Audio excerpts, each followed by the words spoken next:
I think they fell on a billabong. I think they're having a corroboree. They're planning a corroboree. Too right. Oh, jeez. Oh, well, maybe people, they'll turn up eventually. Maybe. Yeah. Hello, Slan. Hello. Slow. It's Glenn and slow. Okay, so yeah, we talked about this last time, the new BattleTech Gothic thing, didn't we? Brian showed that off, right? So since then, no, hear me out, right? Yeah.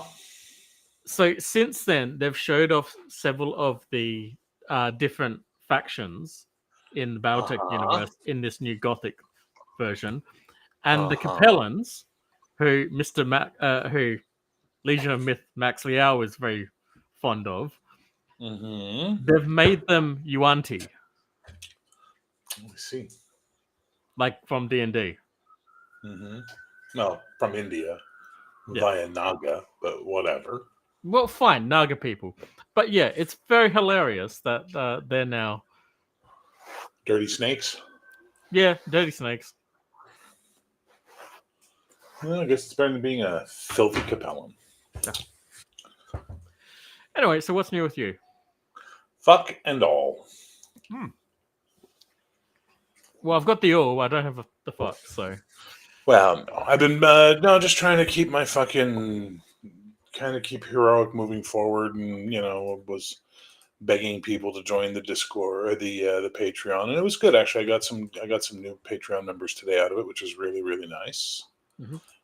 Which makes me very, very happy, and I put it out, in straight terms to everybody. If I can get it up to $500 a month, heroic is saved, because the money within 6 months of that, I'll have paid all the custom art for the backers, and then within 6 to say 10 months of that, so I said 18 months total. At that rate, I can then pay the layout. I can pay the print on demand. I can do all the other stuff I need to do, right? So it's just getting it up to that level, and that's the hard part, because every time we cross the $350 threshold, 4 people cancel. You know what I mean? It's like every fucking time. But we'll see. I mean, it was, it'd be good to see what happens. So if the cappies are snakes, what are the snakes? Curetans. Why am I talking about fucking BattleTech? So what are the Curetans and their new exciting... They're the Draconis Combine. Yeah, so what are they? Are they human? Are they other snake people? I think they're more lizard folk. Lizard people? Yeah, they got a dragon thing going on. Hello, Tori. Hey! Can you hear me? Yes. Yeah, really. Sorry. I'll put this back. Hey! Whoa, fuck. Tori, calm down. Oh, shoot, I forgot my tea. Oh, well. Go turn the thermostat down. Yeah, that's what I do when I forget my tea. Oh, shit, I said fuck. Oh, fuck, I said shit. I forgot my tea, the thermostat's... Well, we're right in the middle of that type of weather where you use the heater in the morning and then the AC by the afternoon. It's like... Yeah. We're on third spring here in Montreal. We just had fifth winter. It's quite nice. Okay, let's see. Nice. I'm going to turn this up. See, you guys are real quiet to me, so I'm going to turn you guys up and then just turn this sound down. Way down. Wow, right. These mechs all look like shit. Must be an Aussie time. Why is everybody into this BattleTech Gothic? It looks like garbage. Yeah, pretty much. I mean, they just have their regular mechs with extra pointy bits. Yeah, it's BattleTech, but with that Warhammer 40k Edgelord. Except it doesn't. It doesn't even have the Edgelord 40k stuff. It just has BattleTech with extra pointy bits.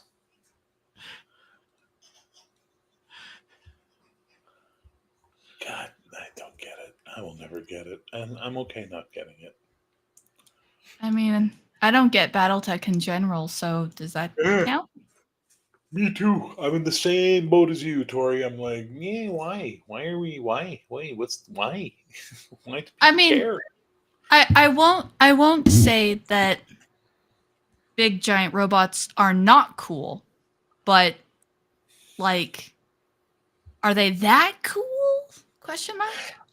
My problem with BattleTech has always been the same thing. It's like my problem with Jesus. It's not them I have a problem with, it's their fans. You know? Ah, And that's BattleTech people get a little spurgy, and it's like, okay, we get it. Thanks. But it's really fun when you can get them arguing about which year is the best year in BattleTech. Oh my god. Because they'll just start dropping numbers like 2897 is the best. And it's like, wow, you know what the fuck they're talking about. What is that, sir? Clan Ghost Bear. Oh, is that some bullshit clan stuff? Yes. That's exactly when I checked out of BattleTech, when the clans came along. Would it have I been mean- more interesting if they had turned out to actually be aliens? That would have been more interesting. Had their supposed Star League technology actually been what they claim Star League technology was. I remember we were playing BattleTech originally. There was the whole thing that, like, one single mech from the Star League would be able to take out an entire battalion of modern because of all the technology that's been forgotten and lost. Okay, interesting. And then the clans show up and they're using Star League evolved tech, but they're not taking out 20 mechs at a time or any of that shit. They're just slightly more badass, you know? Like, wah. It was stupid. Well, I know some people think the clans were the greatest thing since sliced bread. So what are you gonna do? Fucking Kerensky. I like my bear logo. What are you pointing at? The bear logo. Yeah. I like my bear logo. Okay. Is that like a dice tray? It looks like it has little snaps. Yes. Like the hexagon dash. Okay, yep, there it is. Oh, and it's got a baron. Okay. I had to make my screen a little bigger so that I could see what was going on. Dice tray. Yeah. I listen to it by people who are fans, but BattleTech or anything of the big mech type genre and superheroes are those things that I kind of just enjoy from a distance and listen to people who are very passionate about it talk about it. You I do just not compare BattleTech and superheroes in the same I'm just breath. not knowledgeable. That's something they should have in common is that I personally am not as knowledgeable about them. Indeed. Yes. I am not personally very knowledgeable about I was telling Aegeus this the other night, but my entire knowledge and experience with superheroes, at least when I was a kid or younger, was my dad's VHS recordings of the X-Men cartoon, the Dark Phoenix saga. So I did watch that a whole bunch when I was a kid, and I loved it. And then the first X-Men movie came out, and I was so excited because Dad was like, they're going to make X-Men a movie. And I was like, yeah, but all I knew was the cartoon. I didn't even know that comics were a thing. I was so little, you know. And then I went and watched the movie, and I was kind of like, and then I got to the scene where the guy squeezes through the bars, and then that kind of, it not like traumatized me, but pretty damn near close. Like I was really creeped out by the CGI of the guy rubbering himself through the bars. If you remember that scene. And after that scene, I was like, yeah, I'm kind of no. And I couldn't get into the X-Men movies after that. Have you looked into the collected works of David Cronenberg by any chance? I don't know that name, to be honest. You should look up some of his films. I think you'd quite enjoy them. I think Videodrome would really be. I think you'd like Videodrome a lot. I Naked sense lunch. You'd enjoy naked lunch. I sense sarcasm. I sense a pinch of sarcasm. Me. I As I used to was tell gonna my say students, Seraphis' face kind of said a little bit there. I used to tell my students, be careful, English isn't my first language. And they'd be like, what? And I'd be like, yeah, my mother tongue is sarcasm. My second language is vulgarity. I learned French fourth. I still have a I never learned French per se, but I took 2 years of it in high school because everybody took Spanish and I wanted to be the rebel kid and I wanted to take French because nobody was taking French, at least not in my high school. It wasn't very popular. So I took French because you had to. You before you could graduate, you had to take a year of a foreign language. And then I just took 2 years of it. And every once in a while when I'm confused, I will do this thing like dogs do when they tilt their heads to the side and I'll go, quoi? And I just keep Qua. doing that. I don't even know if that's proper, but I still do Qua. that to this day. And Qua. people don't Come on. quoi?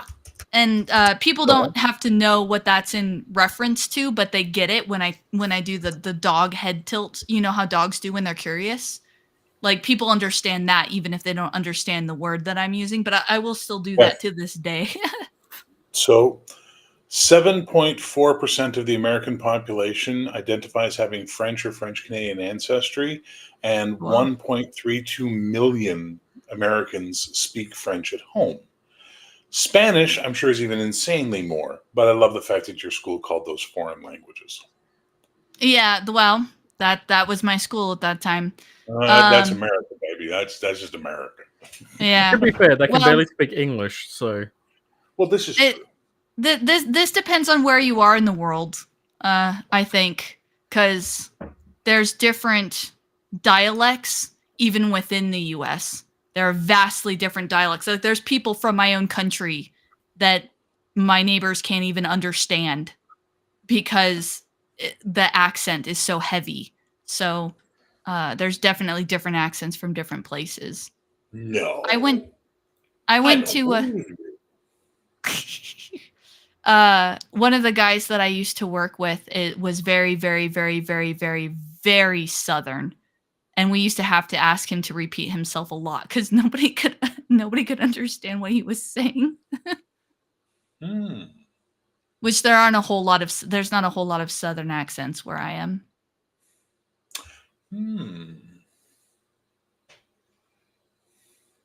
I was surprised that the Pacific Northwest does not have an accent. I find that I've very been told that Montana actually That's not the does. Pacific Northwest. Well, I mean, isn't it? The Pacific, no, to be part of the Pacific Northwest, you specifically have to border the Pacific Ocean. Oh, okay. Well, a lot of the That'd be like So, saying like- Pennsylvania is the Atlantic seaboard. No, when not I really. when I worked in retail, most of the regionals, we were the Pacific Northwest regional. We were part Probably, of yeah, the because it was the closest large group to you, right? So yeah, because of our proximity to Seattle. It's Yeah. kind of like we get lumped into that group because we're west of the mountains. But no, I was sent to Seattle at one point and I don't travel a lot because that means taking time off of work, which I can't afford. But I was sent to Seattle for it's something. travel now, is it? I thought it was expedition. 6 1 half dozen of the other. The last time I was in Seattle, I went to go to like a Taco Bell, which is not really Mexican food, but it's just burritos or whatever. But it's not someplace you would go expecting to. What am I trying to say? It's like I've always heard it was diarrhea. basically that. So I happen to like it way back in the day. I used to eat it a lot, and I went in and I had to use a piece of paper to order food because nobody in the restaurant could even speak English at all. Well, the Pacific Northwest, no one's from there except for like the Salish people or the what are they called? Jesus Christ, the Salish and the can't remember the other tribe. Everybody else like in the Pacific Northwest is a migrant from somewhere else. Like when I was in Vancouver, it was like you meet someone who was actually born in Vancouver. It was like, really? You're actually from here? Wow. Wild. Like, that's so weird. Which But Montana, what part of Montana were you in? I'm in Western Montana. I'm on the west of the Rockies. Well, the Rockies occupy the western side of the state, Mm-hmm. like Missoula and stuff like that. Yep. But the mountains Close enough. continue well beyond your state into Idaho. Oh yeah. But I'm on the west. Washington State, and the Cascades. I'm on the west side because I have a family member who lives on the east side, and it's like part of me wonders why it's one state. Part of me wonders why there isn't two different states because it's such a vastly different experience going to eastern Montana. It's so different from western Montana. Well, it was supposed to be at one point. The Idaho Panhandle in western Montana were supposed to be Lincoln or Jefferson, but then World War II broke out and they kind of stopped the voting process on that. Oh, that's interesting, and yet not surprising because eastern Montana is a whole different ballgame. But Squamish. That was the one I was trying to remember. Coco, Squamish. Squamish. Well, Salish, Squamish, Haida, Tlingit, and there's another big one that you find out there in the west. I'm not. I don't travel much or get out much, so I don't get the opportunity to interact with people. I don't get out.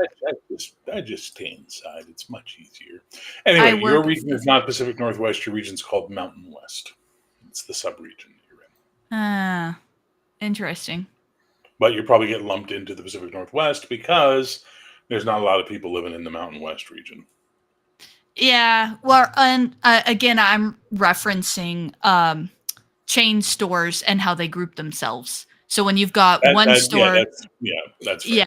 Yeah. So that's only where that comes from is just from doing that job. But no, I just when I went there, I didn't know what to expect. I had never been to a large city at that point in time, ever.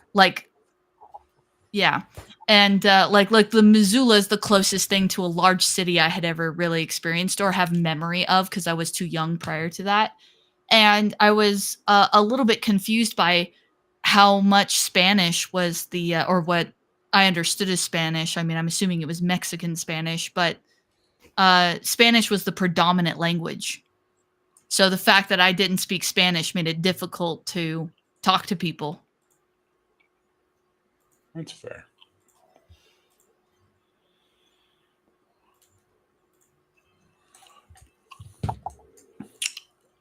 That's fair.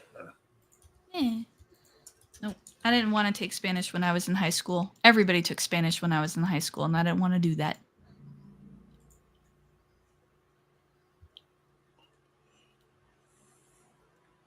Anyways.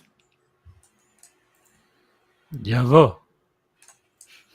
I'm running around map clearing. That's what I'm doing. Yay. Yes. So take it this is the Azura Homelands. It is. So that's the the leaders are up there. Yeah. And then let's see. I gotta run over to the edge. It's similar to Kike's Whoop. concept art, but it's also a lot greener than his designs were. What is this? What game? This is Guild Wars 2. Yeah. It's a base. Guild Wars 2. Guild Wars, thank you. Yes, Guild Wars, which they named the franchise Guild Wars despite the fact that in the lore, the actual Guild Wars have almost nothing to do with anything and never come up. It's a giant Rubik's Cube. They're a race of little gnome, artificer, engineer type people. There's one. And they live. You can't play them in the game. Sounds like fucking Eberron. Probably as close as you're gonna get. Their whole race is very kind of like technology themed, I guess. and they live in a giant Rubik's Cube. Like I've you never- do. I've always wondered if you can actually fall out of the Rubik's Cube. Oh, somebody just fell down. Anyways, I'm just... Yes.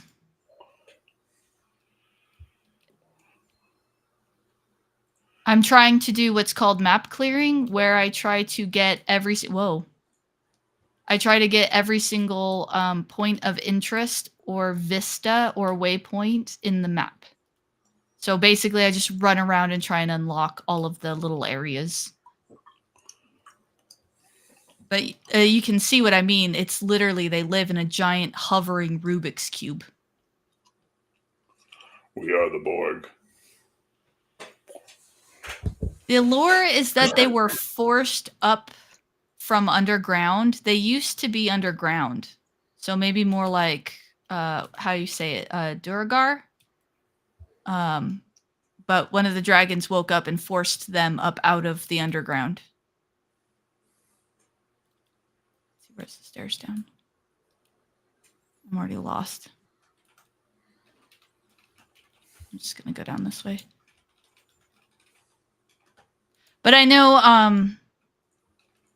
Seraphis was kind of curious to see it, and I gotta see, like, that's a waypoint. I have to get near it to unlock it. So I'm just map clearing.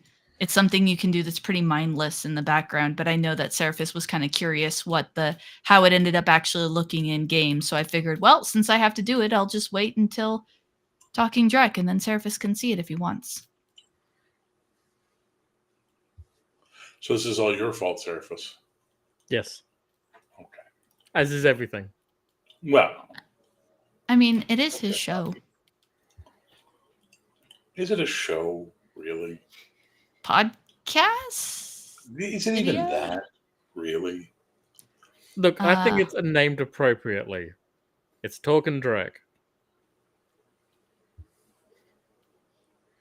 I maintain that that's all it is.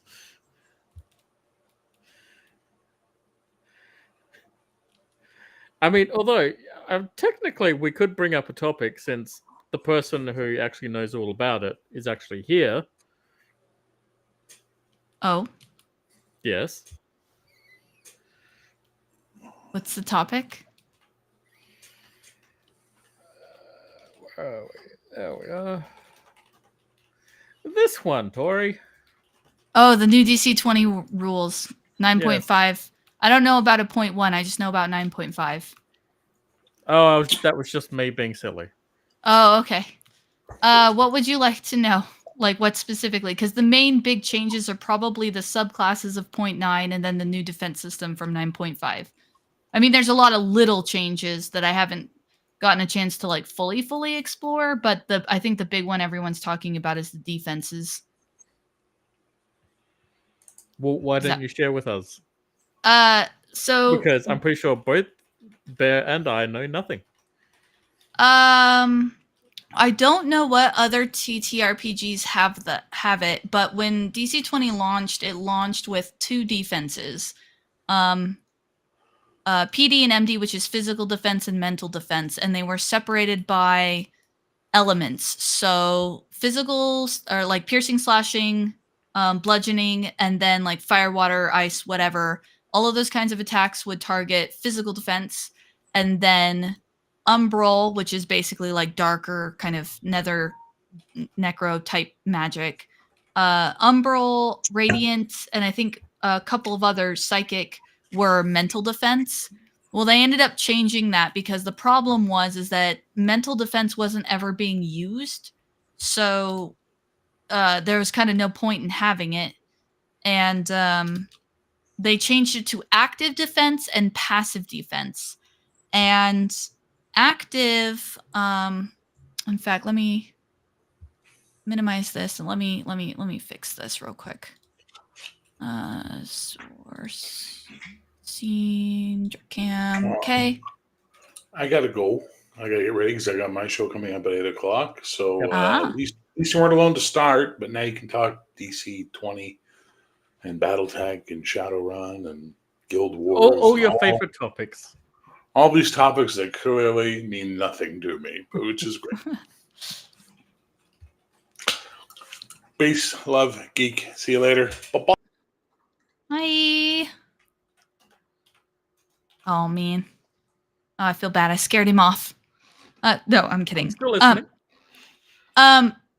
So it was physical and mystical defense. They've changed it to active and passive defense.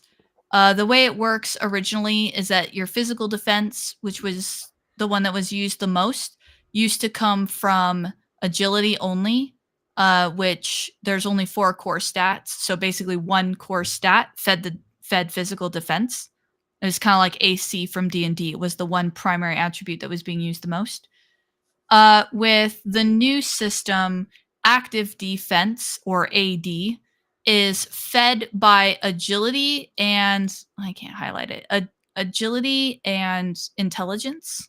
So you have 2 core stats that are feeding it, which balances that part out a little bit. And then passive defense is fed by might and charisma.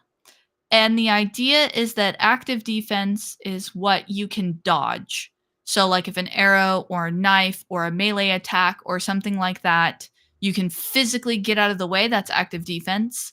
If it's something you cannot dodge, that's passive defense. So, like an AoE attack or a mental attack or something where there's no conceivable way where you would physically get out of the way, that's where the passive defense is. It's really interesting, actually, and I'm kind of excited to try it out. Question. Hmm. Would it not be easier to use, say, agility as the main modifier for your base AC, basically, and then use, like, depending on your class or whatever, your charisma or intelligence as your added modifier for your mental defense, and then your like might modifier or dex modifier for your, or agility rather, for your physical defense bonus? Then So sounds like it'd be a lot simpler. So wait, having 3 defenses? No, like you've got like you remember back in 3.5 how your saving throws was just the 3 saving throws? Yeah. You had crap.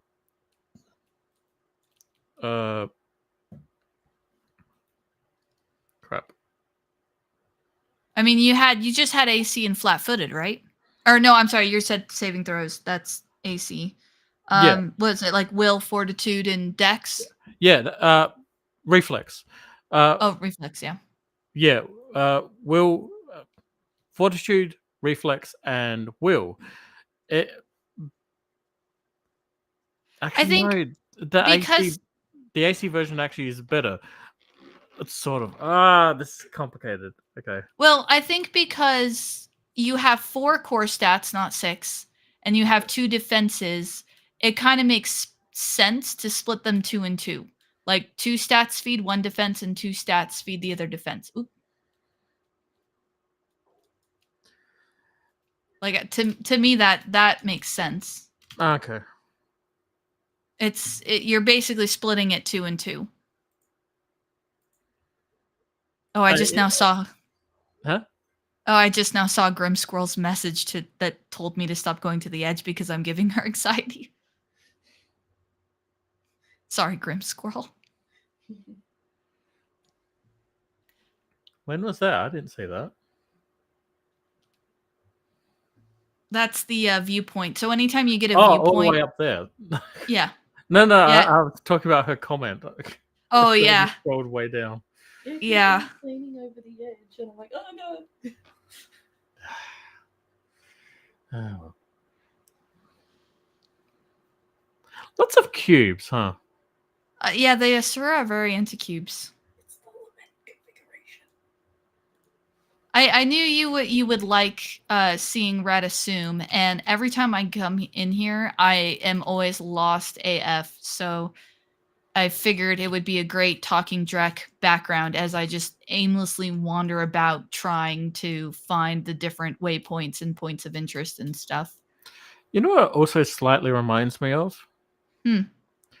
The what were they called? The precursors from Subnautica? No, Subnautica. Yep. Especially considering that most of this is like a green Teal, coloring as yeah. well. Teal green. Yeah, it's definitely got that vibe to it, like the walls and the ceilings.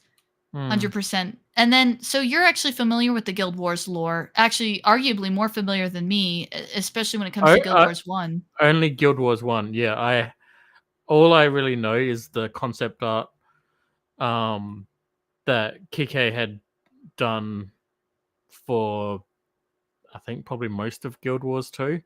But yeah, other than that, I don't know. I don't know anything that's happened in Guild Wars 2, basically.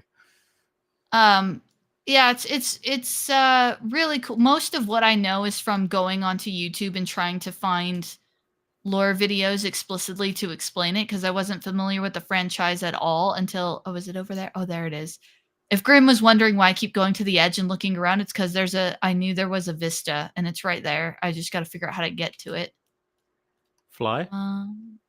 Well, I'm cheating by using gliders because originally you would not have had gliders by this point in the game. Glider being I can't do it, just jumping, but that thing where I kind of hover in the air and slowly fall, that's Yeah. actually part of one of the expansions.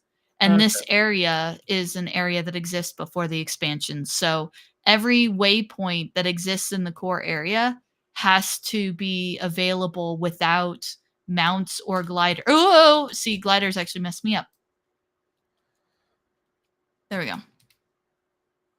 I got it. Woohoo. But no, I see what you mean about them being part of having that precursor vibe. Of course, there's stuff going on about Subnautica 3 coming out. And on the one hand, I'm excited. And on the other hand, I'm really nervous because, I mean, Veilguard, whatever the latest Assassin's Creed is. I mean, insert sequel here. And you have a game franchise that was really good that's being messed up. So I'm 50-50 because I don't really think that Below Zero was the best. So I'm hoping that they learn from the negative fan response to Below Zero and they come out with something a lot better for that. The lore and story stuff was interesting, but I think as a game, the first one was a lot more interesting. I think the first one succeeded much better in terms of feeling isolated and yeah, you need that in order. It's the reason why Subnautica worked and the reason why it was so novel was because of it was just so different from any other game that came out around the same time that it did. And I think a huge part of that is the feeling of, oh, that's one of the cats from the quest. It's trapped in ice and I have to feed it something and it melts the ice. Poor kitten. The feeling of isolation and the fear factor. See, when I picture Seraphis, when I picture like your artificer having like your dream area, this is what I picture. Maybe with a little less plant life, but like I figure this is kind of what your spaceship might look like on the inside.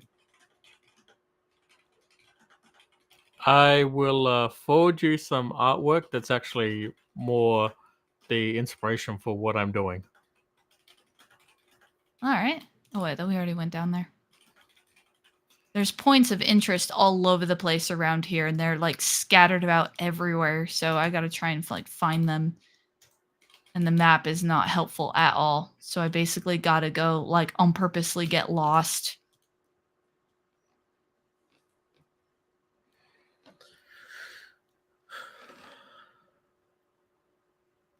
I'm telling a story so it falls a bit rather than wanting to do. Yeah, I would agree with what Grim Squirrel said about that.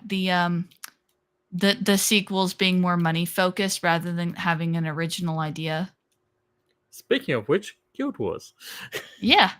Although Guild Wars did it well, because as good as the first one was, I feel like 2 is just phenomenal.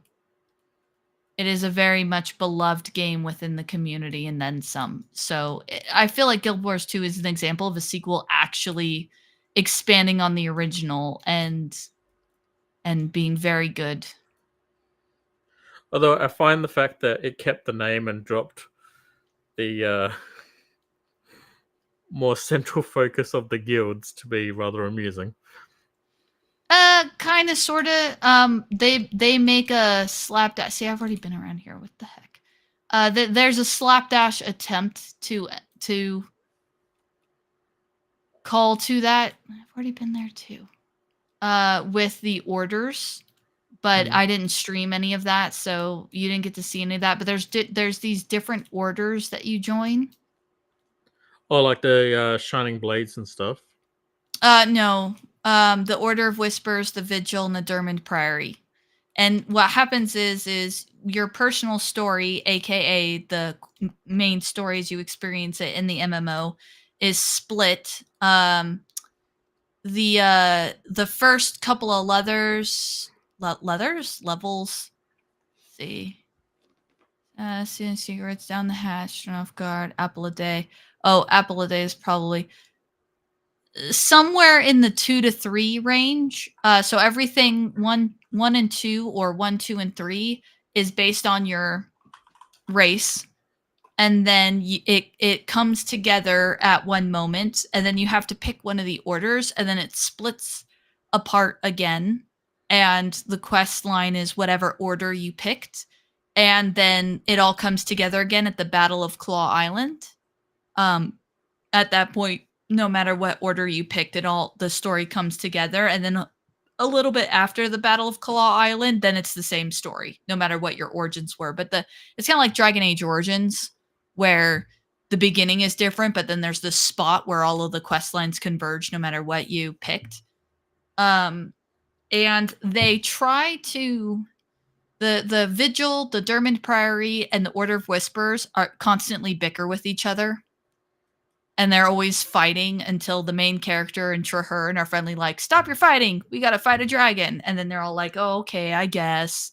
So I think the bickering between the orders is a sort of haphazard callback to the Guild Wars concept. But yeah, outside of that, there's really not a lot. Jesus Christ. What? Okay, so I just went to the Guild Wars wiki, Guild Wars 2 wiki, to look up the Order of Whispers. Yeah. Which is the order I picked, by the way. And you're serving under Palawa Joko? No. At least if they are, I'm not aware of it, and it's not presented as such by this point in the story where I'm at in the story, or anything I've experienced in the story. Joko is way, way, way later in the expansion, in Path of Fire. Oh, there it is. It's up there. How do I get up there? These are the different colleges. So this is one of the colleges of the Asura. That's one college, and then the other one over there is a different college. Yeah. That's how they divide themselves. So in Guild Wars 1, in the Nightfall expansion, which takes place in Alona. Yep. Part of the ending is stopping Palawa Joko's rise to retake Alona and put it under his tyrannical undead rule. Well, I would say if that was the point of that expansion, you probably failed, because he's very much a necromancer. He's very much still, quote, alive, unquote. And he definitely has an undead army. And he's comes back as a huge character in, I think, Living World Season 4. I'm not sure how I'm supposed to get up there. I feel like everything that happened in Guild Wars 1, it was completely pointless. So some of the events in Guild Wars 1 trigger what causes Guild Wars 2. So, for example, Let's see. Is it who is it? Is it Abaddon? When you're fighting alongside the White Mantle, you go to the Maguma jungle, the Shining Blades show up. The Shining Blade are like, "We're not the bad guys, we promise." And then you end up figuring out that the White Mantle are the bad guys, and you go to the Bloodstone, and then it all culminates in a final boss fight. That's Guild Wars 1, but like before the expansions, right? Yeah. So who do you fight on the Bloodstone? Is it Abaddon? I am just trying to double check. I think so. Yeah, I think it's Abaddon. Okay, so the person that so when you fight Abaddon on the Bloodstone, when you And Cormier takes his place. and Cormier takes his, I thought that was Nightfall. Cormier was Nightfall, wasn't it? Oh yeah, isn't that what you're talking? Because that's what happens in Nightfall. Yeah. That's not what you meant. No, I meant like before Nightfall, because Nightfall was technically an expansion of Guild Wars 1, wasn't it? Because there's like Guild Wars 1 and then something Cantha and then yeah. So when you fight Abaddon, so maybe I got a little ahead of I never actually got to play that far into Guild Wars 1 because by the time I even got introduced to the franchise, Guild Wars 2 had already been out for like 6 years. So I started Guild Wars 1. So I played young. Yeah, I am young. I started Guild Wars 1. Before playing Guild Wars 2, I got post-Searing.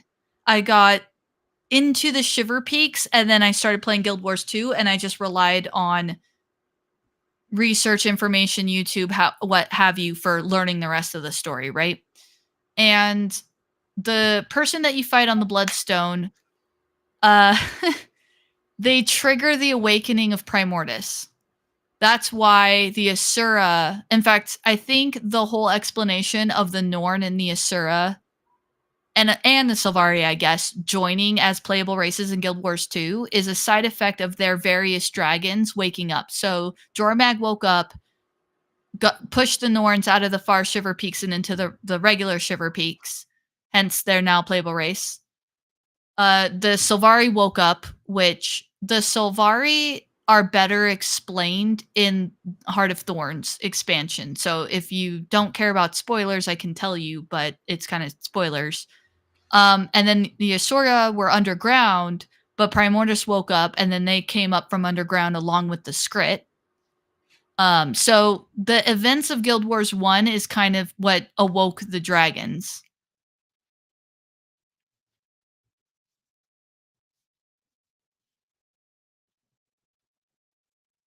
Sorry, I had to blow my nose. That's fine. Yeah, so for the most part, the Dragon Awakening was kind of how the encompassing whole of Guild Wars 1 ended, right? If I understand correctly, yes. And also, Glint's death happening in between. Because if I understand correctly, Glint was actually a pretty significant character in Guild Wars 1. Let me just check my names. Because the party goes to the desert, goes to the Ascension. Yeah, the Keeper, yeah. Yeah. And then they meet Glint, and they find out that Glint was the writer of the Flameseeker prophecies. Yeah. Okay, so because the thing is that like Glint, by this point, Glint has long passed in this part of the game. But the reason why, a little bit the reason why she wrote the prophecies, but also the dragons waking up was like the big picture that she was focused on this whole time, because she's technically a lieutenant of Kralkatorrik. So on the one hand, Guild Wars 1 is not entirely insignificant, but when you're playing Guild Wars 2, it's fairly like you could almost go all the way through Guild Wars 2 never even knowing about the first game. So it kind of is.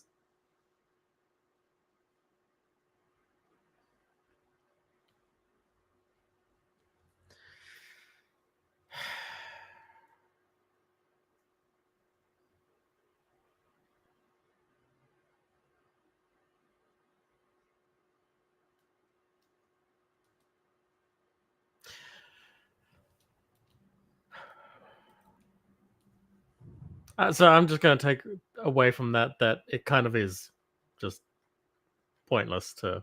Yeah, I mean there's like small bits and pieces, but it's not huge. Yeah. I mean, later in Heart of Thorns, they introduced the White Mantle. Like the White Mantle just kind of show up, and everyone's like, "Oh dear God, it's them." And so it's if you've gone through the first game, you would know why everyone would react that way. Whereas if you hadn't, you'd Yeah, be like, "Who are these guys?" See, that feels more like an Easter egg more than actual like type of thing. Or Yeah, fan they. service maybe. I'm not quite sure how you probably Let's phrase see. it, but Let's yeah. go to Reaper and go back up there. I find out. See, the only thing I never really got to properly play was Eye of the North, because by the time it actually freaking came out here in Australia, Guild Wars 2 was already coming out. So we had missed all that part of the game where it was all those events and stuff that was giving the lore and stuff leading up to the launch of Guild Wars 2. Yeah, because isn't that? I'm not as familiar with Eye of the North, but I That believe introduced the Norn and all that. yeah, it was kind of the in between. Yeah, I'm trying and to it figure introduced out that where little the. Oh, there girl. it is. It's somewhere around here. Yeah, the Bloodstone Maw. Is it up here? I'm trying to go to the spot where the White Mantle first show up when you're playing. Oh yeah, this is the ship. So you're like flying on the ship, and then all of a sudden, like the sky freaking explodes, and there's like the world is literally breaking apart because there was like an explosion of bloodstone, and you see the White Mantle doing it.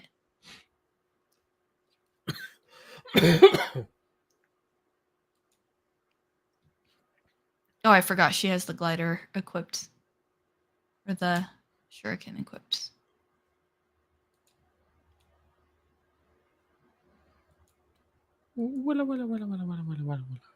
Yeah, she has the whoops. It's my first necromancer, my reaper. Okay, come here. Ow, can I not go that way? I can't go that way apparently.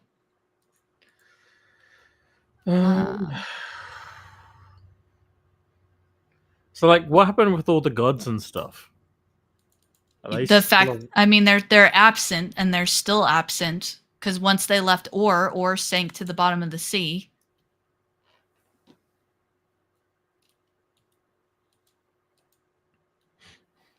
There's so basically you're running around. Let's see, I'm trying to find like the center of the crater, but I guess it's that way. That's the ground zero. I'm just trying to get to the center of the crater so that you could see what I was talking about. Yeah, the bloodstone maw, basically. Like it exploded. There's bits of bloodstone everywhere. And so this is the part of the game where the white mantles show up. So I wouldn't call it like an Easter egg necessarily, just because there's quite a bit of story that takes place here, and it's pretty significant. It's a huge piece of the world. Mhm. But I get why you would say that, because sometimes in properties they'll do stuff like that. Well, they'll put something in, and it really is just like we put it here in this one spot. There you go. You mean like the latest iterations of Assassin's Creed or Dragon Age or Yeah, I mean, I liked hell, even Elder Inquisition. Scrolls is starting to do that shit.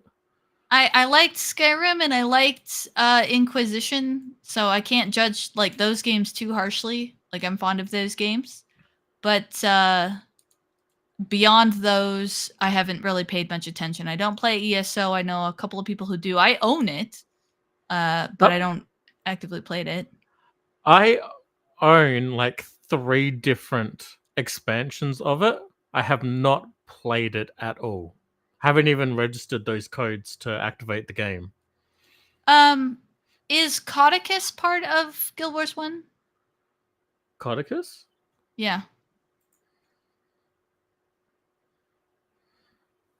Can you give me a name of spelling? I don't know how it's spelled because I've only ever heard it spoken. So what'd you say? Codicus. He's one of the white mental guys, and I don't remember if he shows up in Guild Wars 1 or if he's just a Guild Wars 2 place. Okay, there we go. We found center. Haha! Yay.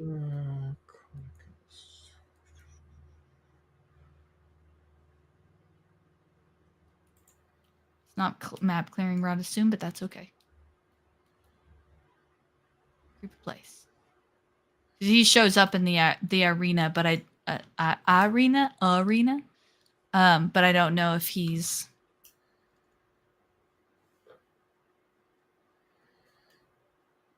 I don't think so. Okay, so maybe he's just a Guild Wars 2 character then. Sometimes I never know who's really a reference to the first game and who's not. Yeah, no, that's fair. I've been told that if you go over to Ascalon, all the ghosts that are there, their names are names of actual people that were in Ascalon in Guild Wars 1. Oh, like Prince Rurik and stuff. I mean, I don't. Prince Rurik died in the Shiver Peak, so I don't know if he's specifically over there. But I do know that Adalburn is in the dungeon there. Like there's actually a whole cutscene where you talk to him and everything. Can I get in through there? That seems lower down though. I don't know how to get to that one waypoint.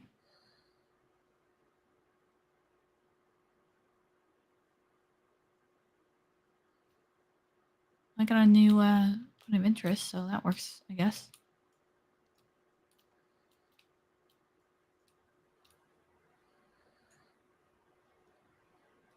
Oh, this is underneath the... Okay. We already went out here, right? Nope, apparently not.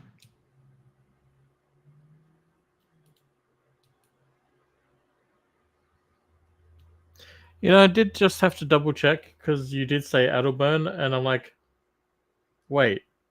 King Adalburn. Yeah. Well, his ghost, so... Yeah. Because him and Rorik fought, right? He was going to stay in Yeah. Ascalon, and Rorik was like, screw you guys, I'm going home. And, or not going much. home, I guess.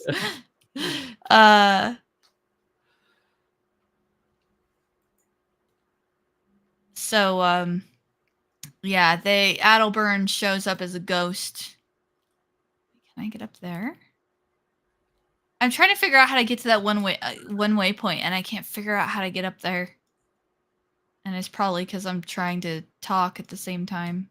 I mean, if you had other topics that you wanted to talk about, or if there was more stuff about DC-20, the new defenses that I was talking about specifically, that's what the change was from the mental defense MD, physical defense PD, to passive and active defense PD and AD. That's what was in my one video that you commented, and you're like, I have no idea what you're talking about because I was using the acronyms for everything. Yeah, I was following along when like you're using normal terms. Normal terms, and then like I don't know, it felt like a paragraph or more. It may have only just been one sentence, but you just like did a whole bunch of ADDDMPMBDDDBBD. I'm just like, I'm like now what? lost. I have no idea what you just said. Yeah. I thought I was doing good, and then you just. I feel like the target was. See, that person's trying to do. Oh, they did it. Oh, look at them. They're running up there. Is that what you're supposed to do? Oh, okay. I fell off. I saw another player, and that player is like showing me how it's done, I guess. Ugh. Okay, and then hut. Oh no, glider! Why you mess with me, glider? Hut. Okay. Now I got here. Now how did he get up? Oh, he's. Do I go up the? Okay, I'm trying to like figure this out. I'm not trying to co-opt your show. If there's other stuff you want to talk about, by all means. You know, you were the one talking and explaining just then, right? Sure. I fell. That was a really good timed. That was a really well timed fall. Now that last video was definitely targeted towards people who are already following along. Yeah. I gathered it was just also still amusing to me. So It's kind of funny. Yeah. Like nonsense.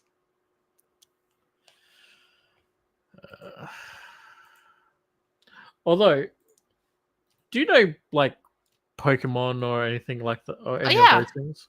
Yeah. Yeah, I know Pokemon. I played Okay. Power World as well, but I know Pokemon. Okay. Are you still familiar with like the mechanics and stuff of 3.5? I mean, it's been a long time, but like kind of enough, vaguely. Okay. Like I know, I'll probably remember as we talk. Okay. So, do you know what Yu-Gi-Oh is? I know what it is, but of all the things you just mentioned, it's what I know the least of. What about Digimon? I only know of Digimon as a Pokemon ripoff.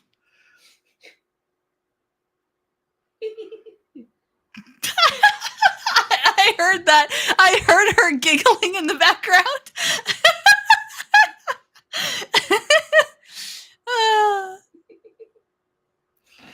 He's got no plan whatsoever. It's a Tori stream now. I mean, that's. I hate you both, but I hate you more.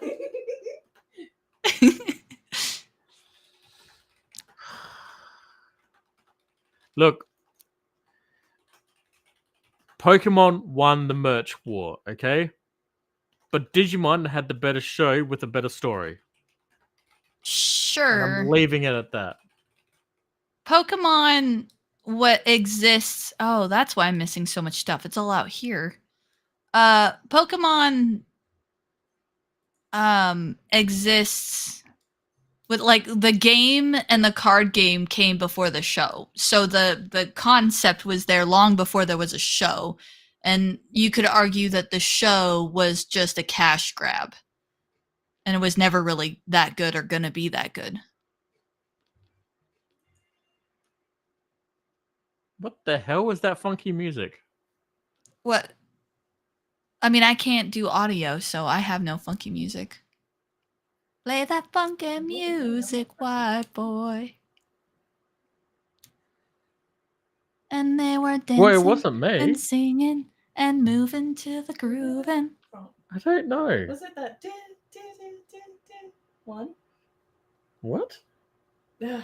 The music that was literally just playing. Did you not hear that? No, I think I did. I just. Was that it? No, that was just Oh. the game thing saying that things are done. Was the game playing or something? No. I've got the music off on the game. It's only the sound effects. That's weird. Are you haunted? A ghost! Yeah. I'm only haunted by the torment of my dear darling Grim. Yes.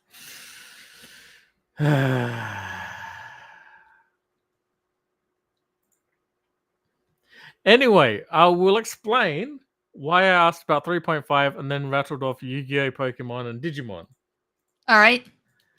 So, due to the fact that the 3.5 dwarf game that I'm in is taking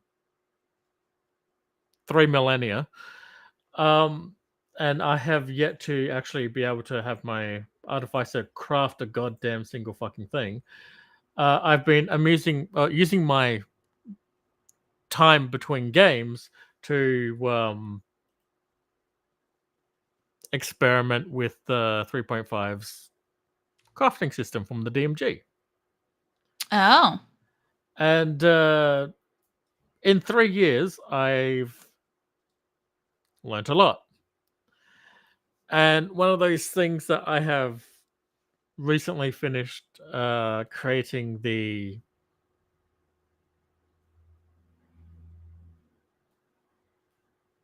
magic item for, at least on paper anyway, is the Yu-Gi-Oh! Dual disc thing that they wear on their arms. Oh, okay. Yep.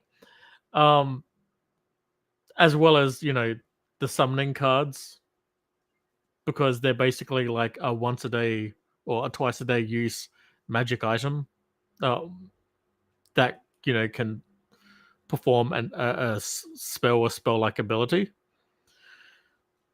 So I came up with that, and I was telling my cousin as we were coming back from D&D yesterday, hey, I finished that. And he was like, oh, you know what you should do now? Pokemon. I'm like, ugh. And what? Should I do Digimon after that? And he was like, oh, actually, yes. So I'm now trying to figure out how to do Pokemon and or Digimon. I feel like the Digimon thing is a little bit more straightforward, at least ideologically, because all it is starting out with like an elemental like familiar that you then have a device that can, for short periods of time upgrade it to like a higher level elemental. I mean, sure. One of the books I wanted to get although we don't play 5e anymore, was the Eldamon book, where they have a whole Pokemon mini game built into D&D, and they describe it. Edition. It's more 4e mechanics than it is 5th edition. 3rd edition. I think they just made the book for 5th edition because it was just a popular book at the time. Yeah, I know. Doesn't mean I have to like it. That's fair. Everyone's allowed their preference. It's funny because like you're an artificer main, Steve's an artificer main. A lot of people that I know play artificers all the time, but one of my players in my online group has a rule where they don't allow artificers in their game because they have had nothing but bad experiences with artificers breaking the game, and players of artificers, not saying that you are, but it's just what he was telling us. Every time he runs into one of those players that's like the min-maxer to the point where the power gamer to the point where it's robbing everybody's fun out of it, he said it's always artificers. I'm going to blame this on 5th edition, and I'm going to blame it specifically on the popular YouTubers. Do you know exactly who I'm talking about? I think I do. Who showed off the builds for artificers to do nukes. Oh. Yeah. I don't know if it's a 3.5 thing or a 5e thing, because one of the other players countered and was basically like, no, I disagree. And we went back and forth. And it wasn't in any kind of like aggressive. The two of them are actually friends. Yeah, it wasn't kind of an aggressive thing. But we just went back and forth about it. And one conclusion that we kind of sort of came to was that that's an issue with the player, not the class or the system. Yeah. The guys that he was talking about, even if they didn't play an artificer, they still would have been an asshole. You know what I mean? Yeah. That the people who play tried to find a mechanic that they could exploit. Yeah, the people who play coffee locks for real are the kind of people that are going to do that no matter what system you're in. I feel. Yeah. So it's kind of one of those where do you blame the class or do you blame the player? I kind of personally blame the player. Yeah. And I try to set myself up so that I'm not running games for people who are going to play that way, because I've done that before. Mm-hmm. And I've discovered that I'm not a min-maxer and I don't DM well for min-maxers. Yeah. Like, I mean, with me, right? I've asked my 3.5 DM, am I allowed to create original items? He said, yes, but I need to approve them first. That's fine. I then asked, am I allowed to make items that are combinations of existing ones? So, like, let's say gloves of storing and braces of deflection. Can I combine the two to make like gauntlets of storing and deflection? Right? He said, yes, that's fine because it's following it's just taking both of the items and combining them into one item. They're in the general hand slot, hand body slot, so it's fine. So I know what my guides are for what I can play around with, quote unquote, uncensored, and then what I can make that I then have to submit to him to have either approval or say no, Ye- that's too overpowered. yeah, So you've got parameters basically. yeah, I've got my parameters in how I'm allowed to be like creative, so to speak. Yeah, because you It's gotta put something on there, have an understanding between you and the DM, yeah, which I don't feel is strange or abnormal. I mean, you could argue that any player has to have that to a certain degree because players might try.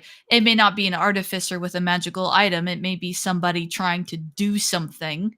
mm, One of the stories I think of, which I'm not super familiar of on the details, but I guess there was a member of Critical Role that ended up leaving at one point, and there was this scene where he spent like the entire session running around shops trying to buy all of these items because he wasn't playing an artificer, but he was still trying to like min max the ever loving crap out of the situation, and he um, sort of knew yeah, that they yeah. were Orion, y- Tiberius yeah, Stormwind.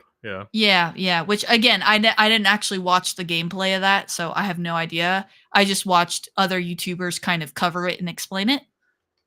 But it's one of those where, I mean, he wasn't an artificer, but you still have that same phenomenon. So any player, any class is capable of falling into that. But do you think that there is an attraction of those types of players to play artificer specifically? Like, is there a correlation there where they tend to be that class? I'm gonna say no. Because first of all, there's a lot that needs to be unpacked when it comes to Orion and Tiberius in the Critical Role game, right? But like as you said before, the I if someone can't cheese the game playing an artificer, they're gonna go play the coffee log, you know? Or And whatever. Yeah, yeah. they're just gonna find another way to cheese the game. This is why I like Cypher, because intrinsically on page was it 344, 346, the designers put, you know, in the event of a player doing this thing where, technically shield doesn't say that it blocks everything if you enforce it in this way. So therefore the player can go turn around and say, actually, I'm invincible to all damage because this is what it doesn't say my shield can't do this. They have in the rulebook, you're wrong from Yeah. the designers. Like basically it's that point to get across to the players that no, stop being a dick. It's meant to be fun. Yeah. Yeah. Which I think that technically exists in other systems too, but I know they were Yeah. very explicit about it in Cypher. Because it's a known issue, Yeah. which is sad, really, when you think about it. And it's always kind of been there, but I feel Well, the spread of information is more now. I mean, like in the earliest days of D&D, you didn't have the internet. You didn't have like Dragon Magazine was some of the best way, and letters were the best way that people had to communicate with each other outside of maybe like actual conventions. So Yeah. unless you went through the trouble of designing a broken build, playing that broken build, paying to go to a convention, traveling to a convention, and then spreading the news of that build to all of the people at that convention, you know, like the pace of spread is slower. Whereas now, and I'm pretty sure I know exactly which YouTuber you're talking about. No diss on him necessarily. I don't have anything. I don't even watch his channel. I just know who you're talking about because he's kind of known for it. But like, you know, like now you can just post that and instantly like 4 million people just saw that. Yeah. You know what I mean? So it just so happens that 5th edition happened to be out while that happened. But I feel like that you're correct in that has a big part of it. And then the spread of information is so fast and so instantaneous. Yeah. And I mean, it doesn't help that people are either coming in from like the live plays, or they're coming in from, and I fucking dread saying this, but things like the Big Bang Theory. And so they come into the hobby with pre-existing ideas of how to play. Mm. And both of those, I'm going to say it, both of those ideologies are toxic.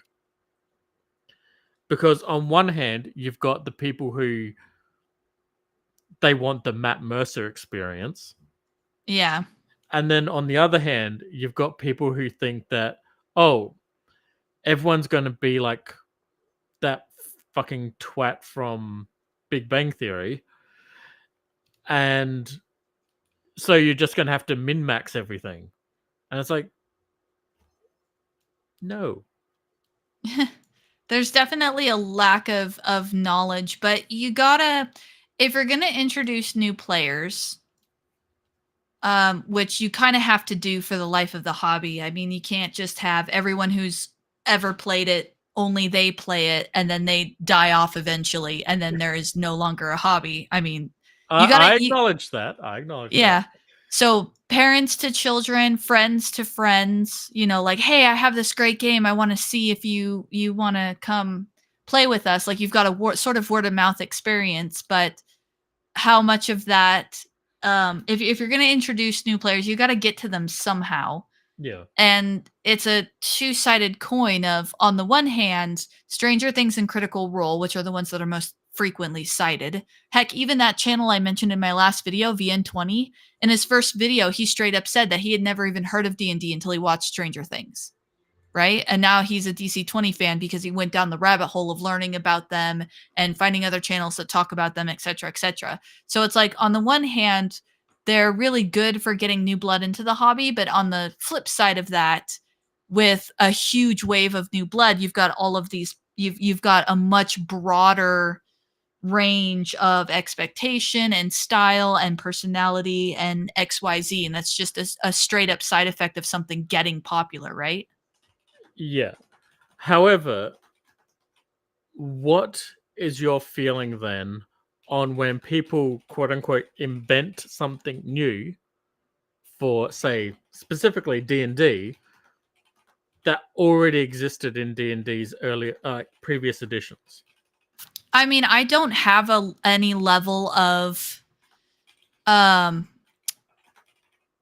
if someone comes up with something new and it already existed, I might say to them like, oh, that's super cool that you thought of that because that rule was in XYZ system. Great minds think alike, right? Like my approach to it is of a more positive note and more of an encouragement note. Because if a player feels like they has a personal attachment to it, if they feel like they came up with it, if they feel like if they're invested in it, then they're going to be invested in the hobby and invested in the game and onward and so forth. And it's like wanting to encourage that investment.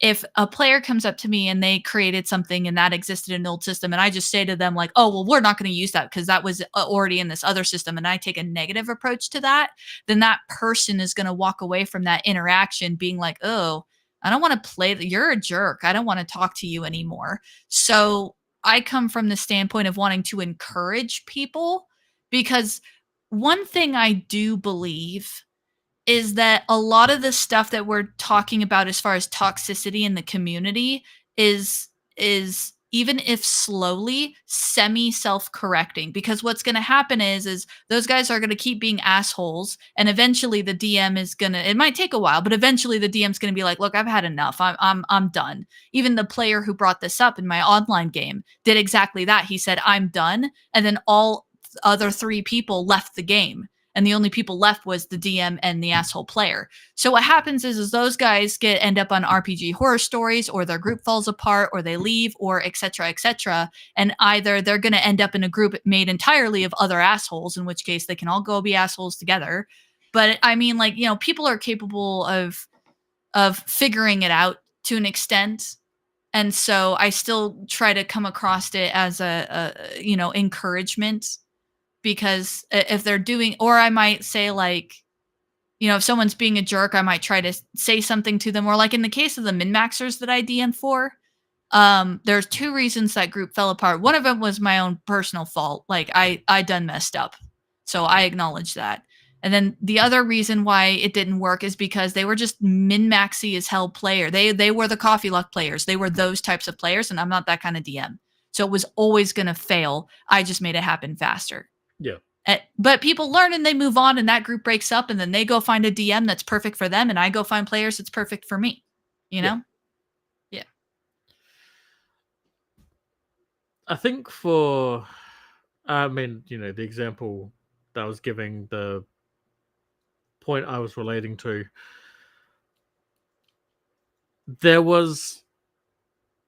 it's not so much that I'm being negative towards them. It's more frustration that, like, for example, I'll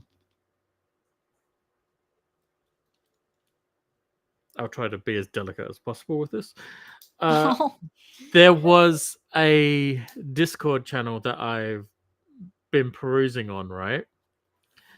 And someone knows where I'm going with this. And they were talking about, they don't like death saves, so they came up with this new system that they're using instead of death saves, right? For 5th edition.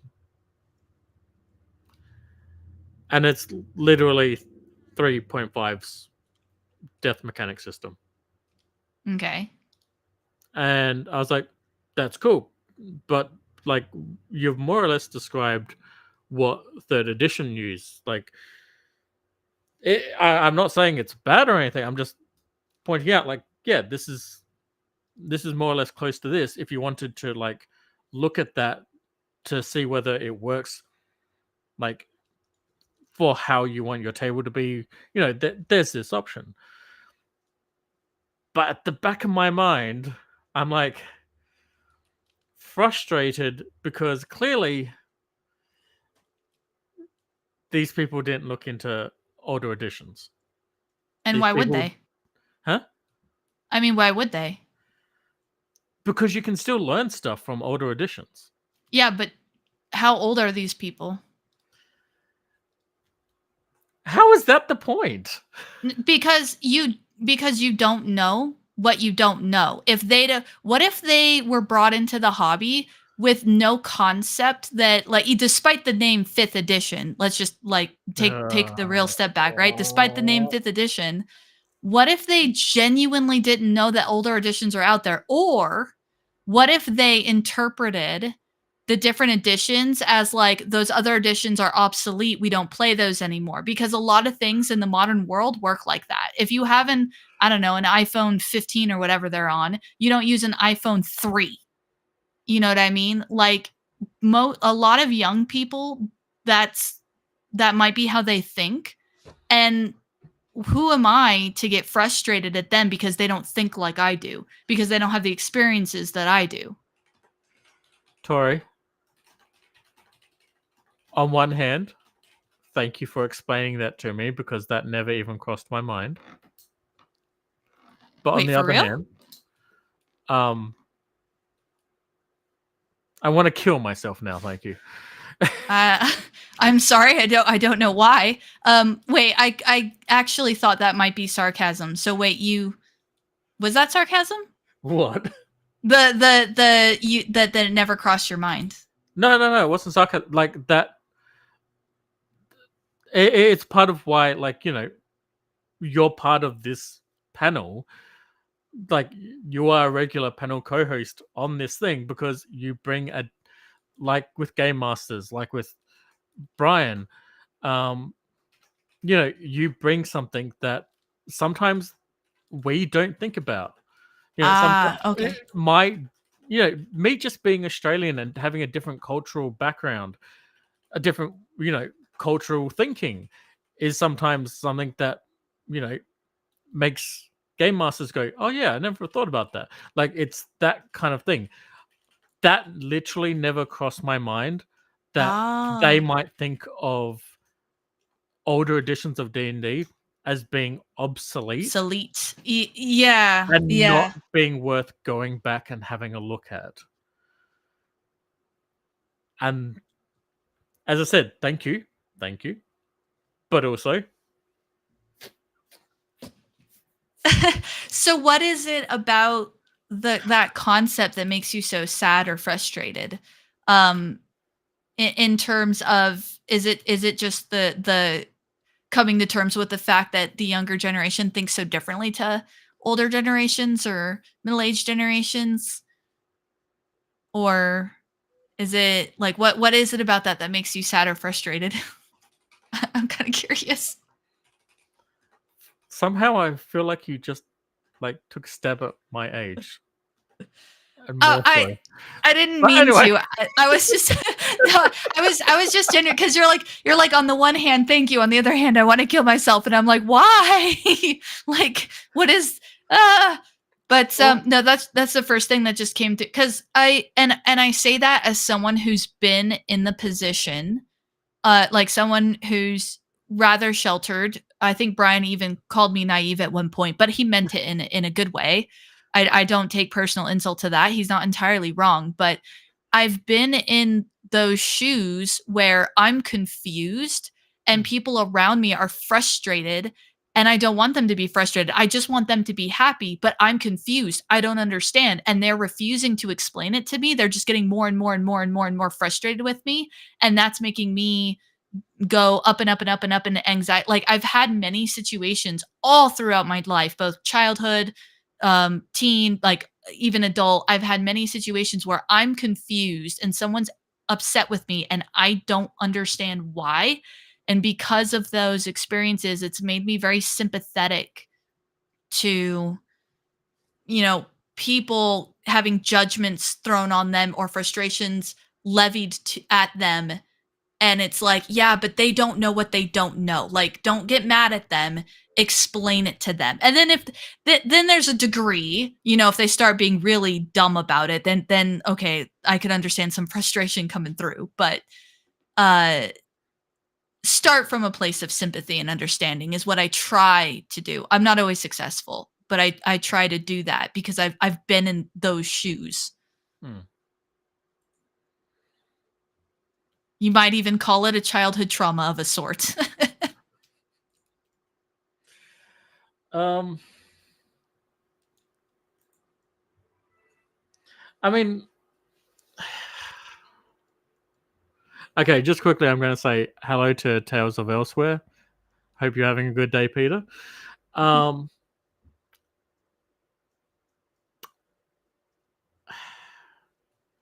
I mean, I follow along.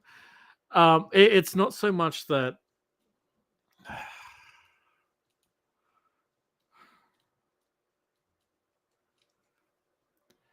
Okay, for me, it feels frustrating that. Okay, I don't. I know how to explain this. I grew up basically on the idea that you learn from the past. So when I got into D&D, while we were playing whatever we had, we went out looking for more information, more stuff on like what had been around, right? Now, Yeah. being in Australia,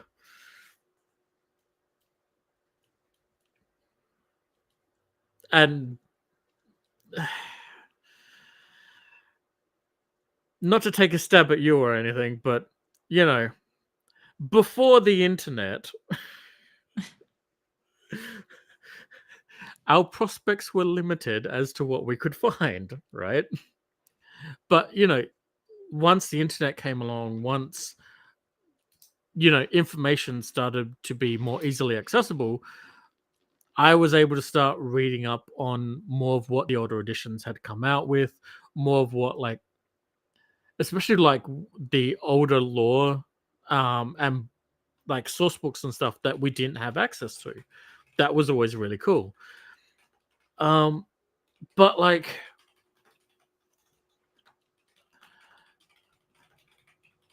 it's the joking suicide commentary aside, it's kind of sad to me that the newer generation don't care to look at what's come before, even if it is just for the curiosity's sake. Because like, if you look at how 5th edition has been, there is that undeniable aspect that 5th edition is really, really, really light on lore for the various settings, right? So why wouldn't you try to look back and see like what has come previously in the at the very least with the source books in talking about the lore for different settings? Like, yeah, if you look at like the 5th edition Eberron book, it really doesn't tell you a lot. You go back and have a look at the 3rd edition, the original 3rd edition source book for Eberron, and it is literally trying to cram in so much, but it accidentally keeps repeating itself over and over and over again, you know? Is it possible that they don't look at the old lore because they're too busy creating their own? That there's an emphasis in 5th edition on writing your own stories?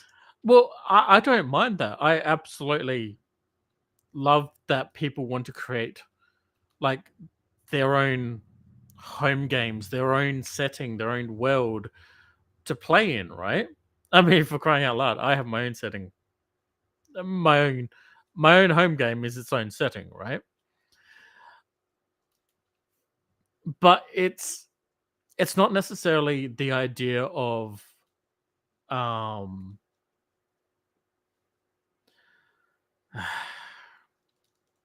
trying to get my brain focused here. Yeah, no, because part of what I'm thinking of when you're saying that is sort of like the self-reliance. Although it's maybe not, because like what I've experienced is that I'm used to looking things up if I want to do them. Like if I want to build a bookshelf, well, I just go online and I just start doing some research and I gather my tools and I do measurements and then I just try it. I just do it. I just attempt to build a bookshelf and then I learn as I go and I do the best I can. But I do know people, namely people younger than me, that don't think like that. They don't think to themselves, "Oh, I want a bookshelf. I should see if I can make one." They think to themselves, oh, so and so knows how to make a bookshelf, so I'll go have that person do it." Like I'm just thinking I, of people in my personal life that don't think in terms of like, let me go find out. They think in terms of like, I can't do it. I don't know how, so therefore I can't do it. Is that different or kind of related or? I think we're on the same track here. It did make me think, like, absolutely encourage people to make their own settings, but like, I feel like if you don't know how the original settings, like Greyhawk, Dragonlance, Forgotten Realms, Dark Sun, how they were so distinctly different from each other, it kind of means that all you're really doing is making a branch out of one idea rather than seeing all the different possibilities, all the different ways that you can actually be creative with a role-playing game. Because, as it's been said before, Greyhawk had guns. Greyhawk had UFOs. See, and it because I've been DMing for years. I know nothing about Eberron. I know nothing about Greyhawk other than it was Gary Gygax's setting. Yeah. And the only thing I know about Faerun comes from the Mr. X channel.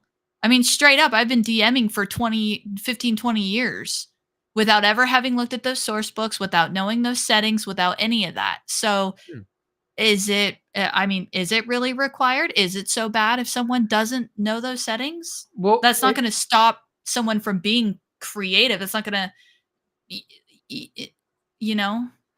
No, and no, but like the point I'm like getting at is that taking Greyhawk for example, right? That was Gygax's setting. You've got essentially this kind of traditional kind of medieval setting where magic is treated in that kind of suspicious way, where even local towns are suspicious of like the next neighboring town, that kind of aspect, right? Even in Greyhawk, the city of Greyhawk itself, or Castle Greyhawk itself, it is a buzzing metropolis where it's so common to see spelljammers coming into port and other ships from other countries coming into the port, even though they are still just as suspicious of outsiders as anywhere else in Greyhawk. But it's still a buzzing metropolis. But even though it's still on this kind of low-ish fantasy, medieval kind of game design, there's UFOs. There's alien ray guns. Randomly. If you don't know those aspects, if you don't know that, quote unquote, you are allowed to be weird, then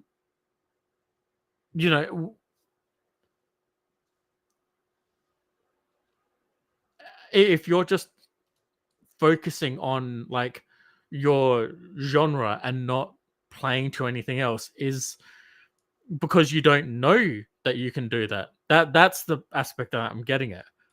If you don't know that you can stretch out, then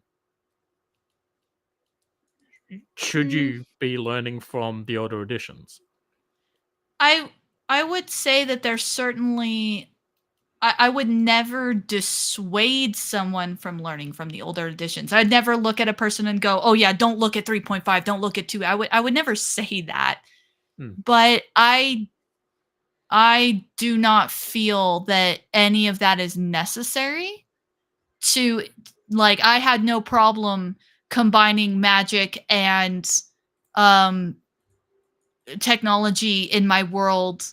I didn't need any older edition to give me permission to do that. I just went and did it because that's what I wanted to play. So, or even ideas. Like I don't older editions, TV shows, movies, books, songs. I could get my inspiration from literally anything. It doesn't have to be, so it's like the older editions can be very informative, but I don't know that I would experience the same frustration that someone doesn't. Because, like, again, I don't know any of them, and I've been DMing for years. Like, I don't see it as integral to the hobby to know the older editions, really. Yeah, and I'm not saying that you've got to like learn Thaco and second edition. You've got to go back and learn, Yeah, you were talking mostly Destiny and about the lore, right? yeah, Like where it comes from and yeah, like where the design of the games, where the design of the settings comes from, to kind I of mean, like help new players learn that you don't have to be restricted in um you know how they want to design and come up with their own setting. Like not everything has to be repeating um that same old Tolkien style, or whatever, however you want to phrase that, of fantasy. You can be weird with it. And yeah. sometimes especially when I see people talking about their games, sometimes it doesn't feel like people know that they can, like, for example, artificers. A lot of people seem to think that artificers break the game because it's not that medieval fantasy aspect, because Yeah, they see it as basically being a steampunk. fantasy Iron Man Yeah. instead of being like, where it originally came from, this specialized wizard who wanted to make magic items. In fact, Ginny D made a whole video about that, and I point her out because love her or hate her, I actually really do like her channel. But even if you don't, you want to acknowledge the um what's the word? She's a very large channel. She has a lot of audience. She has a large audience, right? So a lot of people are tuning in. So if you're talking about what new players are getting exposed to, what they're finding, what they're seeing, this Her. is a channel that's this is a channel that gets a lot of those views, right? Her, Bob World Builder, Professor DM are some pretty large channels. Yeah. And she did a whole video talking about Artificer and basically saying exactly what you said. Like, hey guys, a lot of the settings that this works totally fine. You could do it this way, or you could do it that way, or you could do it that way, and calling out that very phenomenon. Hmm. I'm not sure how it is. I'm asking myself the question of, if so many new players are getting caught up in let's say bog standard fantasy, where does that come from? I think it comes Because from the current design of the game, quite honestly, because it focuses each class for the players into a mindset. Because most DMs are going to start as players, right? Mhm. So it focuses each class into being that kind of, and it's not even Forgotten Realms. I'm going to continue pushing that it's Nantia Vale more than it is Forgotten Realms. It's that horrible fourth edition mishmash, but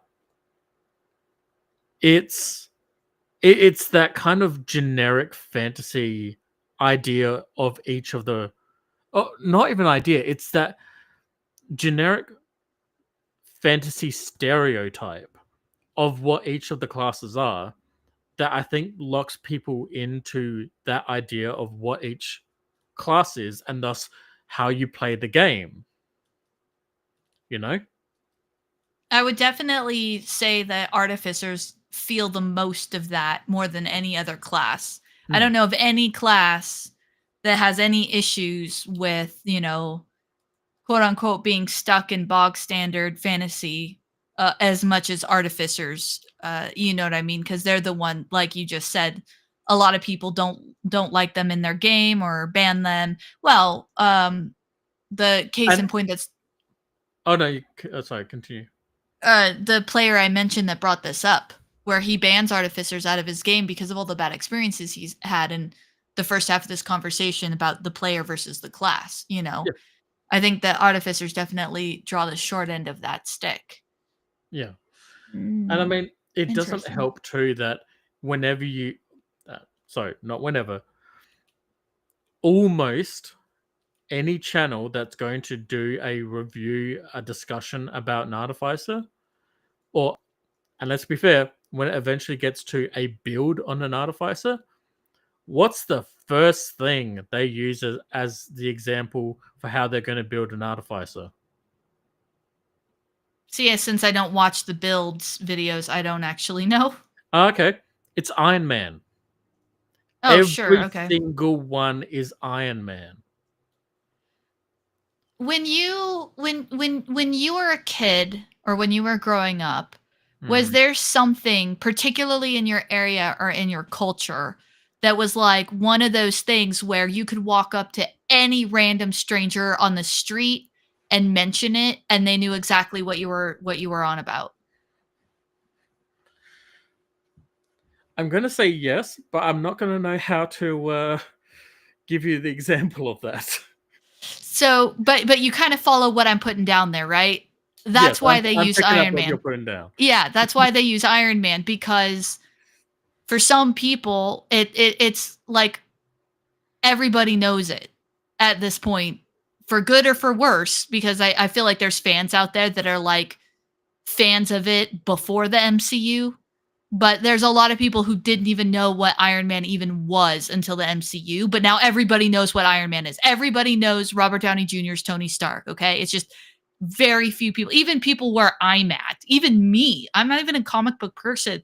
And I know, and I've seen the Iron Man movie, right? It's something that reaches out to the cultural zeitgeist. So it's easier to communicate with people if you have something like that that's the cultural zeitgeist that they're all familiar with or have really high odds of being all familiar with. And if it's an apt analogy, I think as much as an artificer, man, you're messing me up there.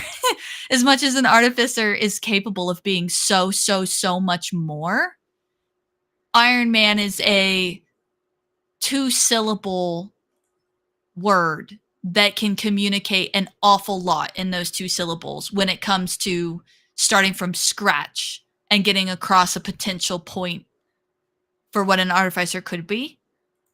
And also it's just something that a lot of people like, a lot of people want to be. So I feel like that's why it gets used so much.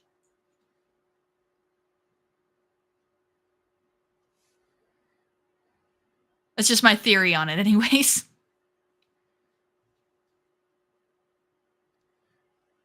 Okay, since I picked up what you're putting down, here's what I'm putting down. Right? You got Warhammer 40k fans. Okay, hold on. I'm going to start with this. That's fine. But after the 11,000th goddamn video on someone doing an artificer and they're making it Iron Man again, when the internet is flooded with artificer equals Iron Man, I think there's a problem. Now, to go on to what I was going to say, when you have people like who are Warhammer 40k fans, right? Here's an idea. Primarch Vulcan of the Salamanders. There's an excellent example of an artificer for a different design of an artificer, right? The Mandalorian armorer from The Mandalorian, another great example of a different kind of artificer. And, here's the thing. It's hard. I can immediately know what the pushback on that is going to be, which is that's science fiction. Really? I mean, that's not what I was How? going to say, but... Yeah, but like, how? It's so science fiction that it's magic. Well, I think Star Wars as a franchise is considered science fiction. I don't think that Iron Man is, but it's alongside in terms of there's not a whole lot of magic. It's mostly technology, right? Tori, in the comics and in the cartoons... Oh, it does have 3 syllables. Sorry, Grumpy. Iron Man's biggest villain is the Mandarin. A dude who exclusively uses magic. See, and I don't know that. I also don't know anything about Warhammer 40k, so I don't know the Primarch that you were referring to either. Okay, well, uh, he's basically the one that created all the awesome, cool, powerful artifacts in that world for the human, for the Imperium of Man. So if you were making a YouTube video, Yeah. and more importantly, if you were doing it full time and you wanted views, you wanted engagement, you wanted to reach people, pulling out an example of Tony Stark, specifically Robert Downey Jr.'s Iron Man, versus Terrible. a 40K Primarch. See, Well, the thing is, see, that's you're- the thing.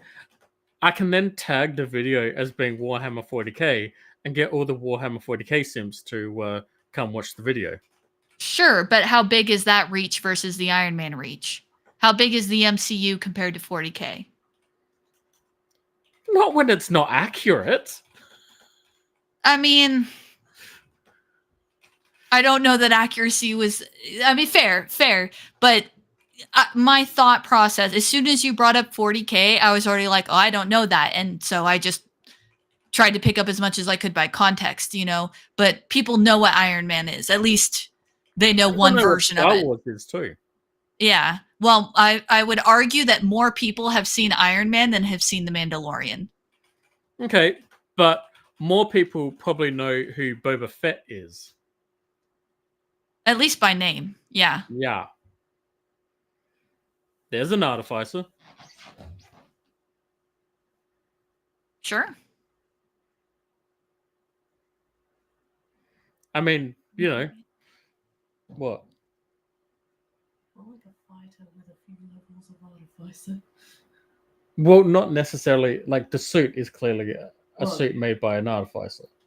Well, that's what I put in the comment. Because, okay, if I cannot be interrupted, yeah. Sorry. Not you, her. Oh, I did nothing. Yes, you did.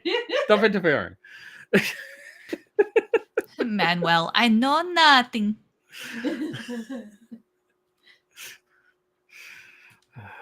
Anyway, before I get sidetracked on that,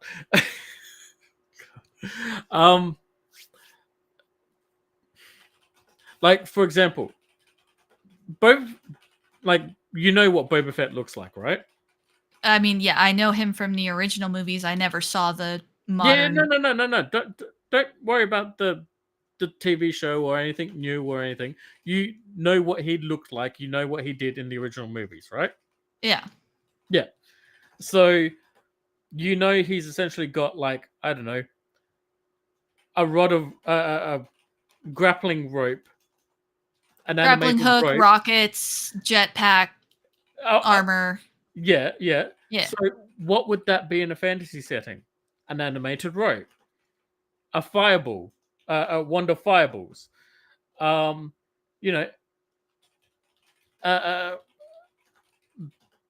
back armor that is a backpack of flying. Like, Wait,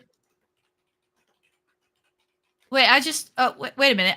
Okay, so you were talking about how you don't want people to get stuck in Tolkien-esque fantasy, and that there's too much artificer equals Iron Man. But the next example that you have is another metal-clad science fiction non-fantasy example. Am I Yes. following that? Yeah, but it's not the same. It's not this is just Iron Man. This is just it's not programming everyone to just think of an artificer as Iron Man. Would it be just programming everyone to think of an artificer as Boba Fett? It would be slightly different, at least in a few videos.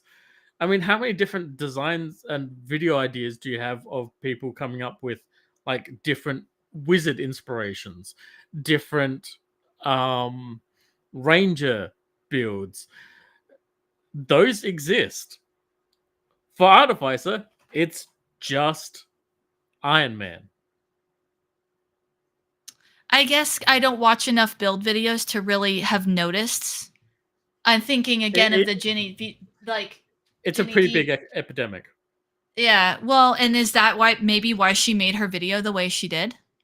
specifically calling that out and explaining how artificers could be so much more? I mean, possibly, but I haven't seen the video. Yeah, no, you go watch it because that's kind of the whole point to the whole video is that many people consider artificers as not fitting into their flavor of fantasy genre, and she basically says here's how you can do that. It's not restricted to this one thing. It's actually much more broad than that. Yes, Grumpy. Oh, I think I know who he's Hephaestus. talking about. Yeah, Yeah. the Greek god of the God forge. of the forge, yeah. Aphrodite's husband, so quote unquote. Quote unquote. Yeah, because it's Aphrodite. See, I know my Greek mythology, at least a little bit. I swear to God, the only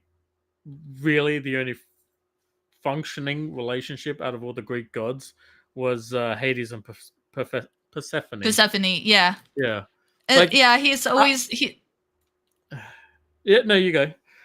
I say he's always portrayed as the bad guy, but like if you go and look at the original myths, like Hades is not the bad guy. Yeah, like Hades courted her. It's just Diane did not like him. And it's like, why? He's the god of the underworld. She can do better. But they love each other. What's wrong with you? Yeah.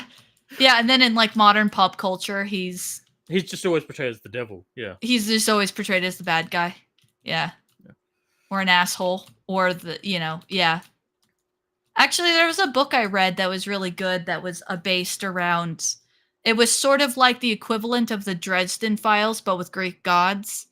And Persephone and Hades are totally portrayed as this, like, they like own an island. They're like uber wealthy. Most of the Greek gods are. And they're portrayed as like this totally happy couple. And Persephone's like mad that she has to like go away every so often. And it's like once in a while you find it well done. Yeah, because otherwise her mum chucks a massive tanty and won't bring. Yeah. Yeah, won't end winter or something like something, that. Yeah. Yeah, and it's like. Greek myths are funky like that, though, right? I Oh, mean, yeah. early humans had to have something to worship and believe in. Early humans needed to be wearing lead-lined, like carbon steel underwear, so that what's that colorful word? So that they wouldn't be taken by Zeus every 5 minutes. Oh, yeah. Oh my god. Yeah, Greek mythology is funky stuff. Of course, I only know what I remember from like early school or whatever, which I don't think is the most accurate portrayal. Grumpy, yes. All 3 seasons, that show was awesome. Nope.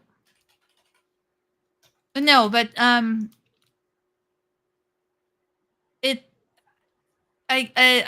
like I'm never gonna turn, like, my dad sent me his AD&D books. And I got to see an AD&D monster manual for the first time, and I was like, holy crap, look at this. No wonder you guys love this book so much. This is awesome.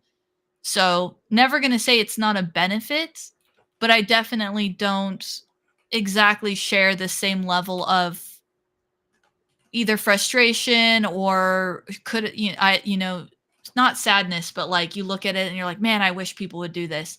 I don't quite come from that angle when it comes to people knowing the original stuff.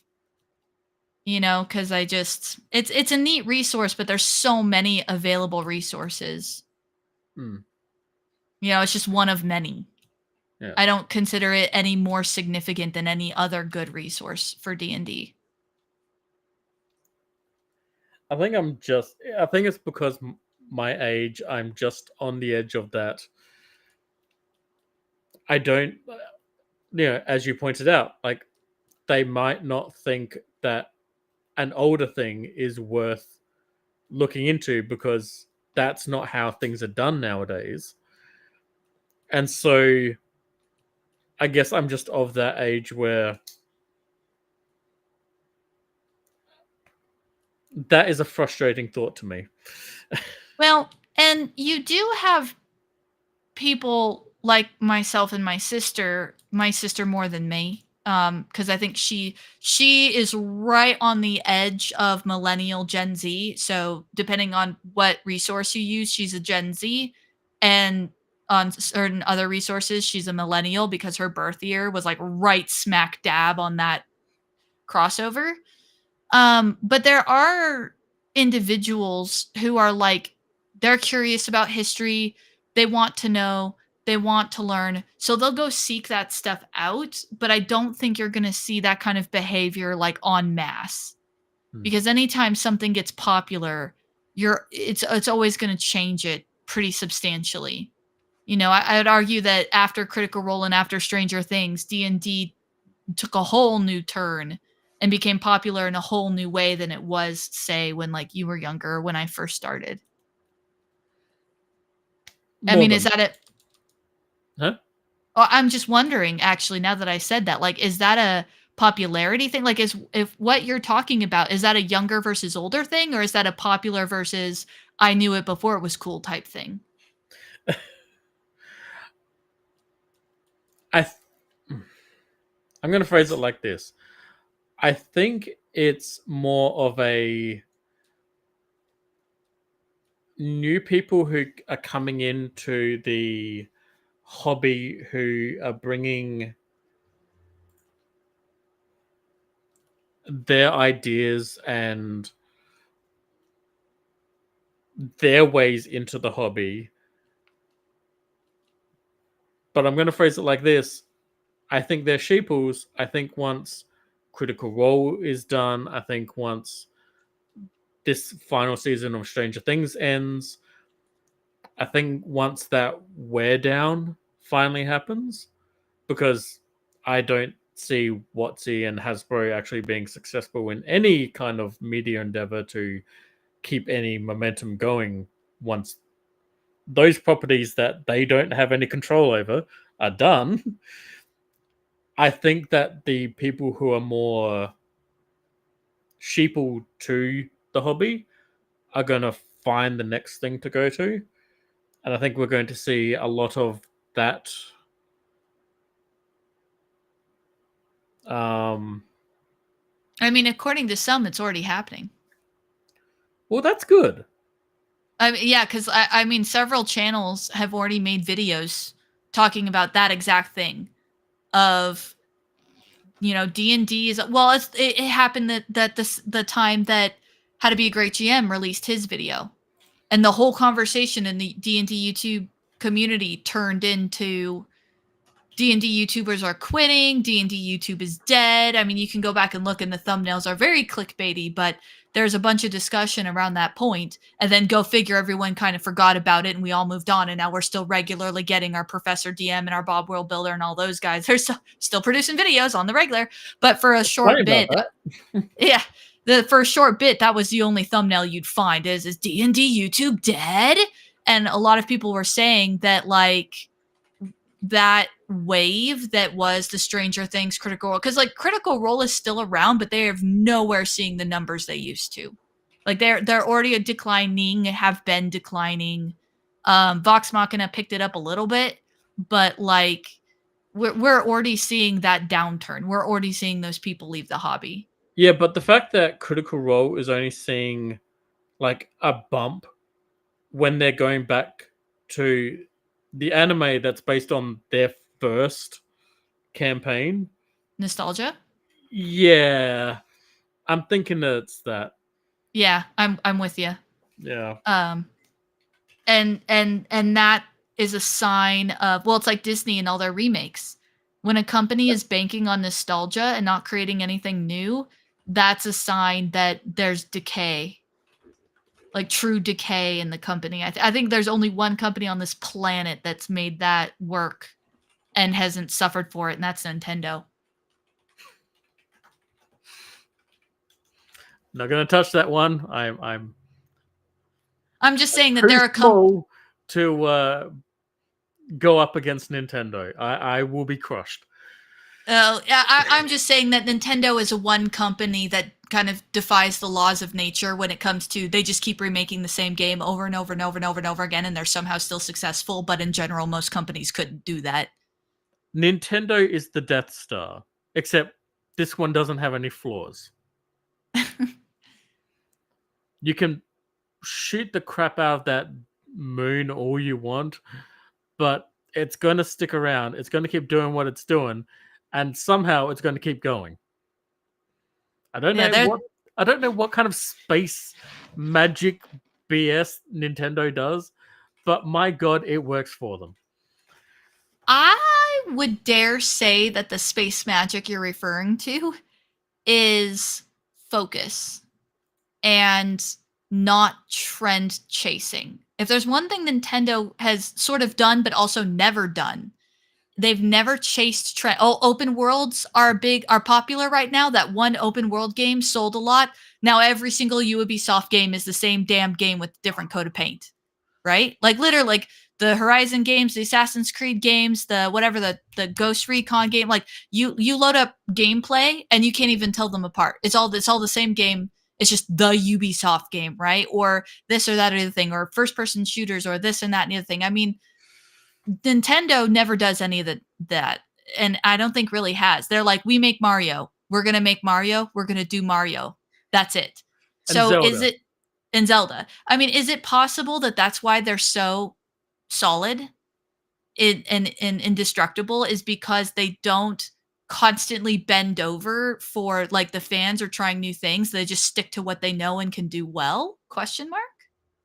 I think it is 100% that ingrained mentality within the upper echelons of Nintendo, that Japanese cultural identity of their company, wherein nothing here is broken. Don't change a thing. If it's not broke, don't fix it. Exactly. Some companies should really take a page from that book. Yeah. Oh my god. Now, question for you then. Where would you draw the line, where is the sweet spot between there? It's not broke, don't fix it, and never innovating? At what point is innovation necessary to avoid stagnation versus fixing something that wasn't broken? 5th edition. Referring to 3.5? Even 4th edition. 4th edition, like mechanically, I don't think it was a good D&D game, but I think 4th edition's mechanics was a good role-playing game system. Even Bear agrees with that, right? I think 5th edition, without enough guidance from proper game designers, I think they fell back on too many simplifications, too many things from the past, and instead of innovating or just trying to potentially even just refine aspects of 4th edition, they tried to slap up aspects of 4th edition with what people were fond of from 3rd edition, and they just kind of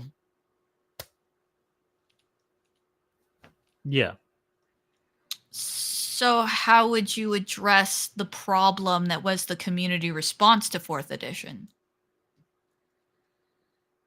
I think that the response to 4th edition was, okay, move on from 4th edition, but do what they did in 3rd edition, make the D20 system. They should have made the whatever they called for the 4th edition system. They should have made that its own role-playing system, because like Call of Cthulhu uses the basic role-playing game system, right? The BRP.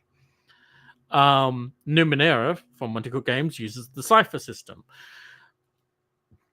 They could have made a profit off of using of providing the mechanics of that system as like a basic role-playing game, as the basics of a role-playing game system for people who actually enjoyed the mechanics but didn't want it for D&D to then jump off and use it for whatever else. Because clearly you've got fucking Matt Colville who absolutely loves that system. You've got other people who have D&D channels who absolutely love 4th edition and won't stop referring back to it. Clearly, they should have just released that as as a standalone mechanic system for publishing. They could have made up anything they lost from 4th edition D&D that way. Hmm. And then, then move on, create 5th edition, but actually go into, hey, 4th edition, people like the system. They didn't like it that it was for D&D. We should go back to 3rd edition, but we want to make it more basic and simplified. Let's go back and do that then. Or let's come up with a system that's more streamlined, that is more accessible to a wider audience. Or, just innovate again, or go back, or because they still own the D20 system. So it's like I feel like every step of 5th edition has been wrong on WotC and Hasbro's part. See, and I guess it depends on how you define wrong and right. Because if you define wrong and right in terms of expanding the hobby, getting it to people, getting people interested in it, making it mainstream and or highly relevant instead of very niche, then they did all the right things and exceeded and were wildly successful. Even if it wasn't directly from them, they capitalized on what was indirectly affecting them.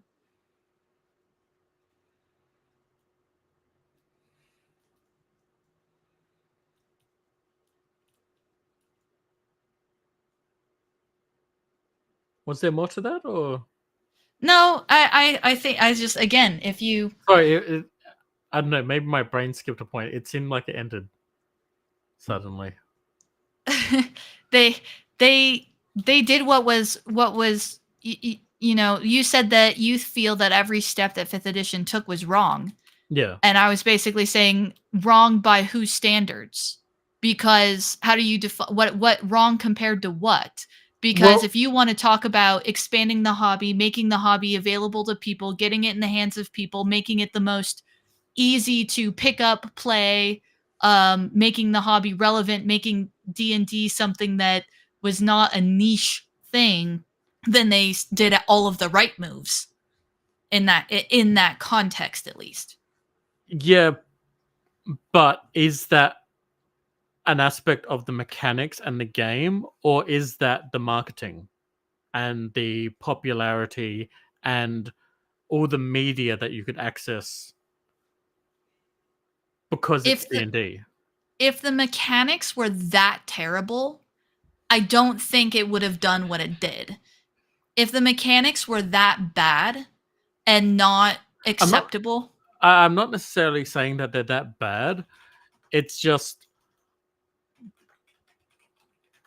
there's not a lot of substance to grow off of them. They are sound for what they do at the beginning, but trying to expand them is where they break down. how so? Because like the concept of the subclasses are which was a new concept to me when 5th edition came out. When I opened my first 5e book and I saw how every class got subclasses at level 3, the first thing I said, like literally just sitting there on the bed, opening up the book, the very first thing I said is, "Oh, this is genius because this is totally modular, and you can totally expand this by just plugging in more subclasses into these slots if you want." And to a degree, I agree with that. Like, there is a Also, we've been going for over 2 hours. Just wanted to point that out. Don't know if I you mean, need if you need to, you should tell me to shut up when I need to shut up. Otherwise, I'll probably keep going. I think we'll try to start wrapping it up from here. But I think that there is a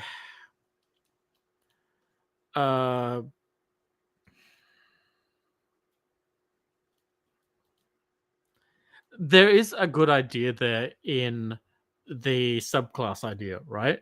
Because there's in terms of like new people getting into it, especially people who are gamers, they're going to recognize and understand the meaning behind a subclass. They're going to recognize that familiarity, right?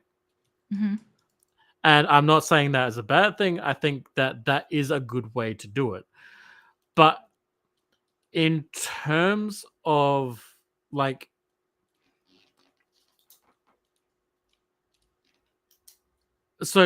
in a lot of cases they named the subclasses after uh specifically third edition prestige classes, right?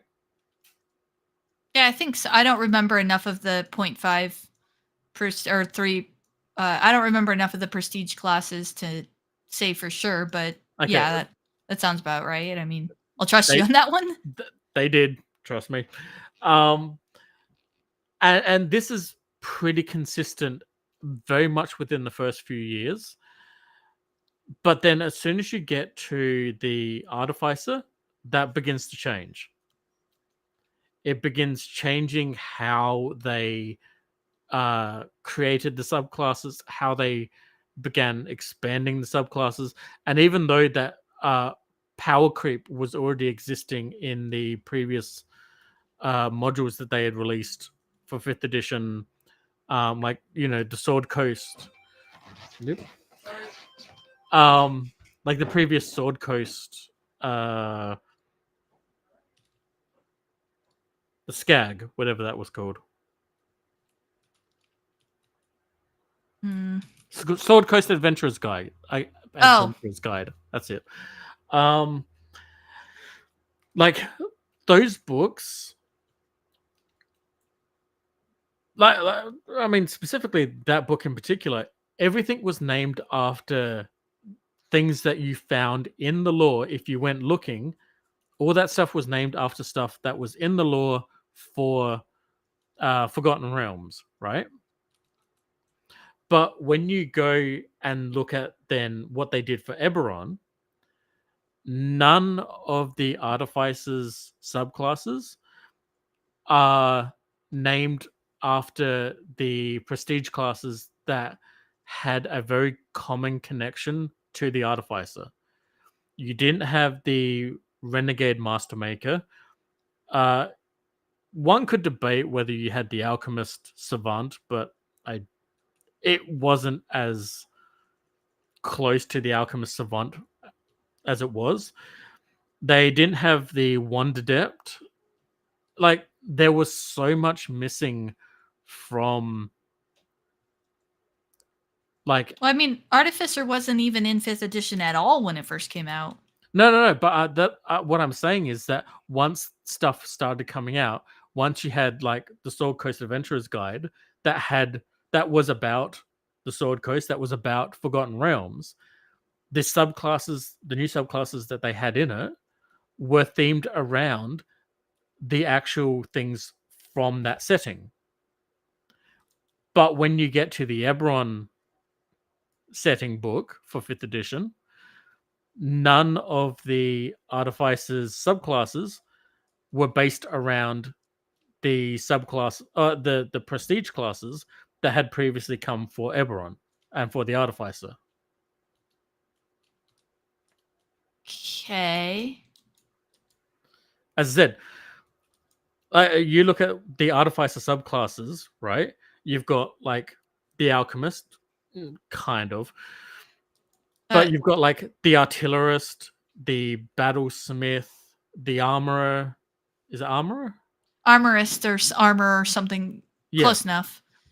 Like those are very generic names. When in and even what they do is kind of generic to exactly what the name is, right? But in third edition, you had prestige classes that melded very well from Eberron with the artificer, like for example, the Kenneth Wonder Adept, the Alchemist Savant, the Renegade Master Maker. Those are really good prestige classes that they could have looked at and then made like core subclasses for the artificer and had them in that first 5th edition setting book for everyone, right? For 5th edition. But they didn't. They went with these generic ideas. I'm just trying to make sure that I'm following along. Yep. So I must be getting like tired or something. Like, so you're the issue is that the names of the other classes are borrowed from prestige classes, but the artificer was not. Well, it's not just the names, it's the theme of what those subclasses do as well. Like the divine soul for the sorcerer, right? Is inspired by basically allowing a caster to dip into cleric spells. That was a prestige class in 3.5. In 5th edition, it's a subclass for the sorcerer that allows them to dip into cleric spells. That's fine. That's almost a perfect mirror of what it was originally doing. But like, you look at the artillerist, and it's almost nothing like what, say, the Kenneth Wonderadept was. You look at the Renegade Mastermaker, it has nothing in common with what the Armorer is. The But see, if you're not an artificer main, then it doesn't matter. I mean, like you're someone who cares very much about that class, but I'm not even a player. Truthfully, I'm a forever DM, so I have a very like take it with a pinch of salt because I don't play any classes, right? Hey, but like, to be fair, this 3.5 Artifice is the first time I've gotten to play since 2010. Yeah. So and my game keeps getting canceled. My in-person game keeps getting canceled all the time. But that's why I started an online game. I was like, please, I want a DM. Somebody be my player. But it's like, I mean, I don't know. I'm probably gonna sound more like rude and mean than I really want to sound, but I'm just with what you've friends having a discussion. It's fine, Tori. With what you've presented me with, it's like I'm sitting here asking myself, okay, and like I'm unfortunately I'm just kind of waiting for the part of like, but why does this matter?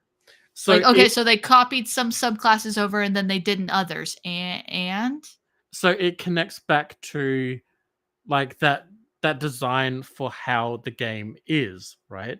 If you're like for how 5th edition is, it's connecting back to that, right? You've got this system which initially is easy to learn, but as they've been adding more and more onto it, a class like, say, the Artificer, they've just made into Iron Man and not given two flying fucks about anything else about it. Meanwhile, you've got, you know, a wizard which has 7,000 subclasses, a cleric who's got 12 million domains now. Some which absolutely are broken as shit. Some which are... So basically, the artificer is just not as powerful as you'd like? It's not that it's not as powerful. It's that it's an artificer, and the core mechanics of 5e don't promote crafting. Which is another aspect of, at the beginning, 5e is really simple and easy to learn, to get into, to play and everything. But once you start getting advanced, it loses a lot because it doesn't have that easy access to create. Like, creating magic items in a game is very, in 5th edition, can be very hit and miss as to whether it's balanced for the game that it needs to be, or if it's broken one way or the other, right? Yeah, so you've got 12. Oh shoot, I just counted them. I think I counted 12 cleric domains. And 1, 2, 3, 4, 5, 6. Oh, wait. 1, 2, 3, 4, 5, because one of those is kind of a duplicate. So 1, 2, 3, 4. Well, because they have 2 listed here that are quote archived, and I'm not sure what archived means, but if you count the archived ones, they have 5 artificer specialist, and then above that they have the item infusions. So you get your known infusions, and then the bit about infusing an item, and then your spell casting. Which artificers aren't spellcasters, but anyway. Well, because what they put here is that you don't cast spells, but you build objects. That's literally that paragraph is explaining the concept of you're using an item, not actual magic, but it's basically telling you to use the rule set for fireball, but you're not really casting fireball. You're using some sort of item that acts like a fireball. So they give the artificer spells, but they put in that descriptive bit of like, you're not casting spells, you're using an item to do these things. And then there's magical tinkering. I've never heard anyone on any internet area at all ever say that they have not treated it like the artificer is a caster. Everyone, as far as I've seen, has always treated the artificer as a caster in 5th edition. Well, because mechanically, that's what it's doing. Like I just said, you're using the details, the range, the area of effect, the damage dice. You're using the raw numbers from, let's say, Firebolt, but this paragraph here in the class page says that Is that you're Tasha's? using, huh? Is that Tasha's? No, it's just the artificer class page. It says you've studied the working of magics, channeling magics through object. What are you on? Oh, I'm on Wikidot, actually. Oh, okay. See, that's where I was trying to meet you at. I thought you may have been looking through Tasha's or something. In which case, I was trying to find where you were. Yeah. No, actually, I mean, it wasn't printed in the physical book, or I would have grabbed my physical book. But channeling magic through objects. To observers, you don't appear to be casting spells in a conventional way. You appear to produce wonders from mundane items and outlandish inventions. That's that paragraph. So it literally says in the book, you're using objects. But the reason why they have artificers use the spells from the spell list is so that you know the area, the range, the damage dice, the yada, yada, yada. It gives you the mechanical, numerical portion of that. But flavor-wise, it says right here, you're not actually casting spells. But because the numbers are coming from that spell list, when referencing that class, pretty much everyone's going to refer to it as a spellcaster because numerically, that's what you're doing. Like, that's how I understand that. Yeah. Okay, so the 2 archived ones are the original playtest models of from Arcana for the Artificer. Okay, because one of them's a duplicate and one of them's not, so I wasn't sure how to. Yeah, So it's basically 4 then. yeah, it's only 4 because I don't think they ended up using the Archivist in any way, shape, or form. So they have 4 specializations plus their list of infusions. Yes. Whereas clerics only have domains. Yep. So And some of artificers those are. domains allow them to have access to arcane spells. Yeah, because each domain gives kind of domain feature, right? You get like a special feature that is part of that domain, right? Yep. Bard has 8 But subclasses. what I'm saying is that even though artificer only has a list of 4 subclasses, they also have a secondary list, which is the list of infusions, which they get at level 1, which is not. So they basically have 2 lists they're pulling from. Yeah, but you could also say that the fighter has battle maneuvers as well. Which it does, yeah. Yeah. And the monk has discipline. How many? Oh, you get infused at 2nd level. So you are already a spellcaster, even though again, flavor-wise you're using objects, but mechanically you're a spellcaster. You get magical tinkering at 1st level, and then you get infused at 2nd level. Excuse me. You do not get infused at 1st level, you get it at 2nd level. So you get magical tinkering, item infusions, and then the subclasses at a 1, 2, 3. And then so you give you take. Oh, so you pick 4 infusions to learn. You learn additional infusions of your choice when you reach certain levels. So then, what's tinkering? You learned how to invest spark of magic into mundane objects. To use this, you must have these tools or artisan's tools. And you touch a tiny non-magical object as an action and give it one of the following. Choose probably as an action. How many though? Oh, you can bestow magic on multiple objects, touching one object each time you use this feature. Maximum number of objects you can affect as equal to your intelligence modifier.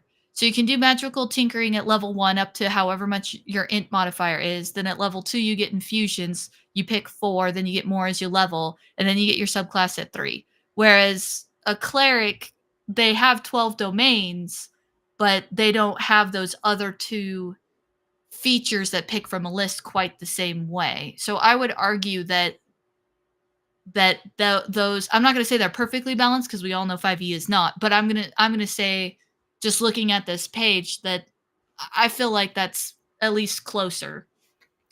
Yeah, but magical tinkering is basically prestidigitation with limits. You're also level 1. Yeah, but that's a class feature. Wizards get that at the beginning. Yeah, so wizards get and bards get prestidigitation, and then you get And the artificer version of prestidigitation. So all 3 of you get prestidigitation at level 1. Yes, so it's all. But you can choose not to have it. An artificer has to have it. Well, I mean, you don't have to use it if you don't really, really, really don't want to.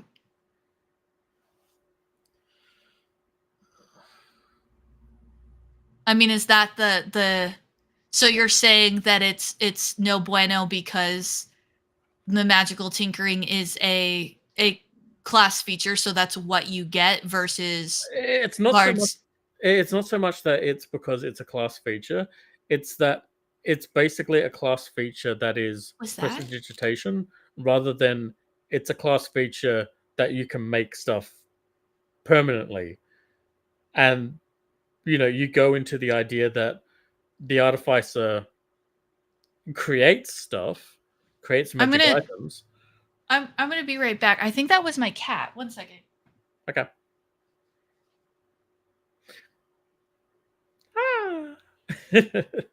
I am going to continue on to what I was going to say anyway.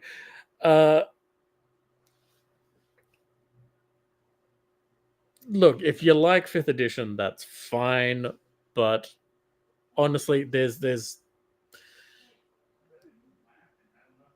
there's too many problems for me with 5th edition that just make it really incompatible with what I do.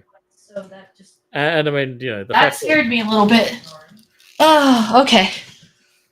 Apparently it was not my cat, but I heard like a really high pitch, like a almost like a scream, like a meow or a scream or a yowl or something. It just scared the crap out of me. Oh, sorry. mountain lion. No, we're not rural enough for that. I mean, they're in, huh? Mountain cat. Yeah, if we were on one of the properties, like out in the sticks, maybe, but we're too far in town for that. But yeah, Okay. no, it's that wow, that was wildly distracting. I had no idea what that was, but I swear I heard that, and it was, I don't even have words. I must be getting tired or something. That was weird, but It's okay. I mean, yeah. that like This is- freaked me out. This has gone on way longer than I was expecting. So yeah. Well, it was a good discussion, right? Yes. I've never really looked at the Artificer class page like that because, again, not a player. Yeah. I rely on my players to know their classes, so I don't really look that hard into the classes themselves. Yeah. I'm glad the Wikidot has quite expanded since, I guess, 7-8 years ago since I stopped using it. But has it been around that? This is the first time I've seen it. I just pulled it up and I'm like, okay, this looks like the right kind of information. Oh yeah, it's been around for quite a while. I'd say 2017, 2018, something like that. I've been referencing it for about as long. Yeah. Crazy. I mean, it looks good. Yeah. Looks It's better than... It's very user interface friendly, which is part of the reason why I liked it so much. So. Oh yeah, this is way easier than finding info on Beyond. Yeah. Yeah. Beyond fucking sucks. You know, and it didn't used to. I was actually using it for a time and it was actually useful. Like, it was actually effective for me. And then I think it was right around the time that WotC bought it from Curse. And then it started becoming so useless. Like, search bar wouldn't pull up anything you were searching for. And it was hard to find information. And it just... I mean, to what Game Master said, the idea was not necessarily the most stable idea in terms of them owning what you paid for type thing. But yeah, no, it used to be good. No. Yeah, I remember those days too. Okay. Yep. Well, probably should wrap it up. I probably should go take some ibuprofen or something and go lay down. So you got anything coming up in the next week for anyone who's still blopping about? Only just trying to go back to the Saturday stream because I want to do the room 3, and then if a surprise, I don't know when I'm gonna stream. I didn't even know I was gonna stream today until I was actually streaming. So, Or for me, last night. Oh yeah, or for you last night. So there may or may not be. Although now that I've gotten my software situation more like streamlined than it was, there might be more surprise streams because it's actually even more enjoyable now. Seriously, what is going on with your software? I'm a tinkerer. I had a feeling you were going to say that. Yes, I'm a tinkerer. That's everything. I'm enamored with the idea of getting moved over to Linux, and I've almost managed to do it, but there's like 1 or 2 things that are grumpy. Another pretend stream. And I will be there if you need me. You have my destruction. This is super fun. I remember the first time I saw that and I was like, Tiantori Patel, what is this? And I just clicked into it and I'm like, oh, this is fantastic. This is hilarious. And then I found myself getting really sucked into the game. Like, I don't play platformers. I don't care about platformers. I was watching. I'm like, what is this? And then next thing I know, like 45 minutes had passed or half an hour had passed. And I'm like sitting there like, no, jump over that. No, okay, go up there. Oh, that lever moves. Like, I got so into it. Oh, yeah. All right, so is this the part where you introduce the stream?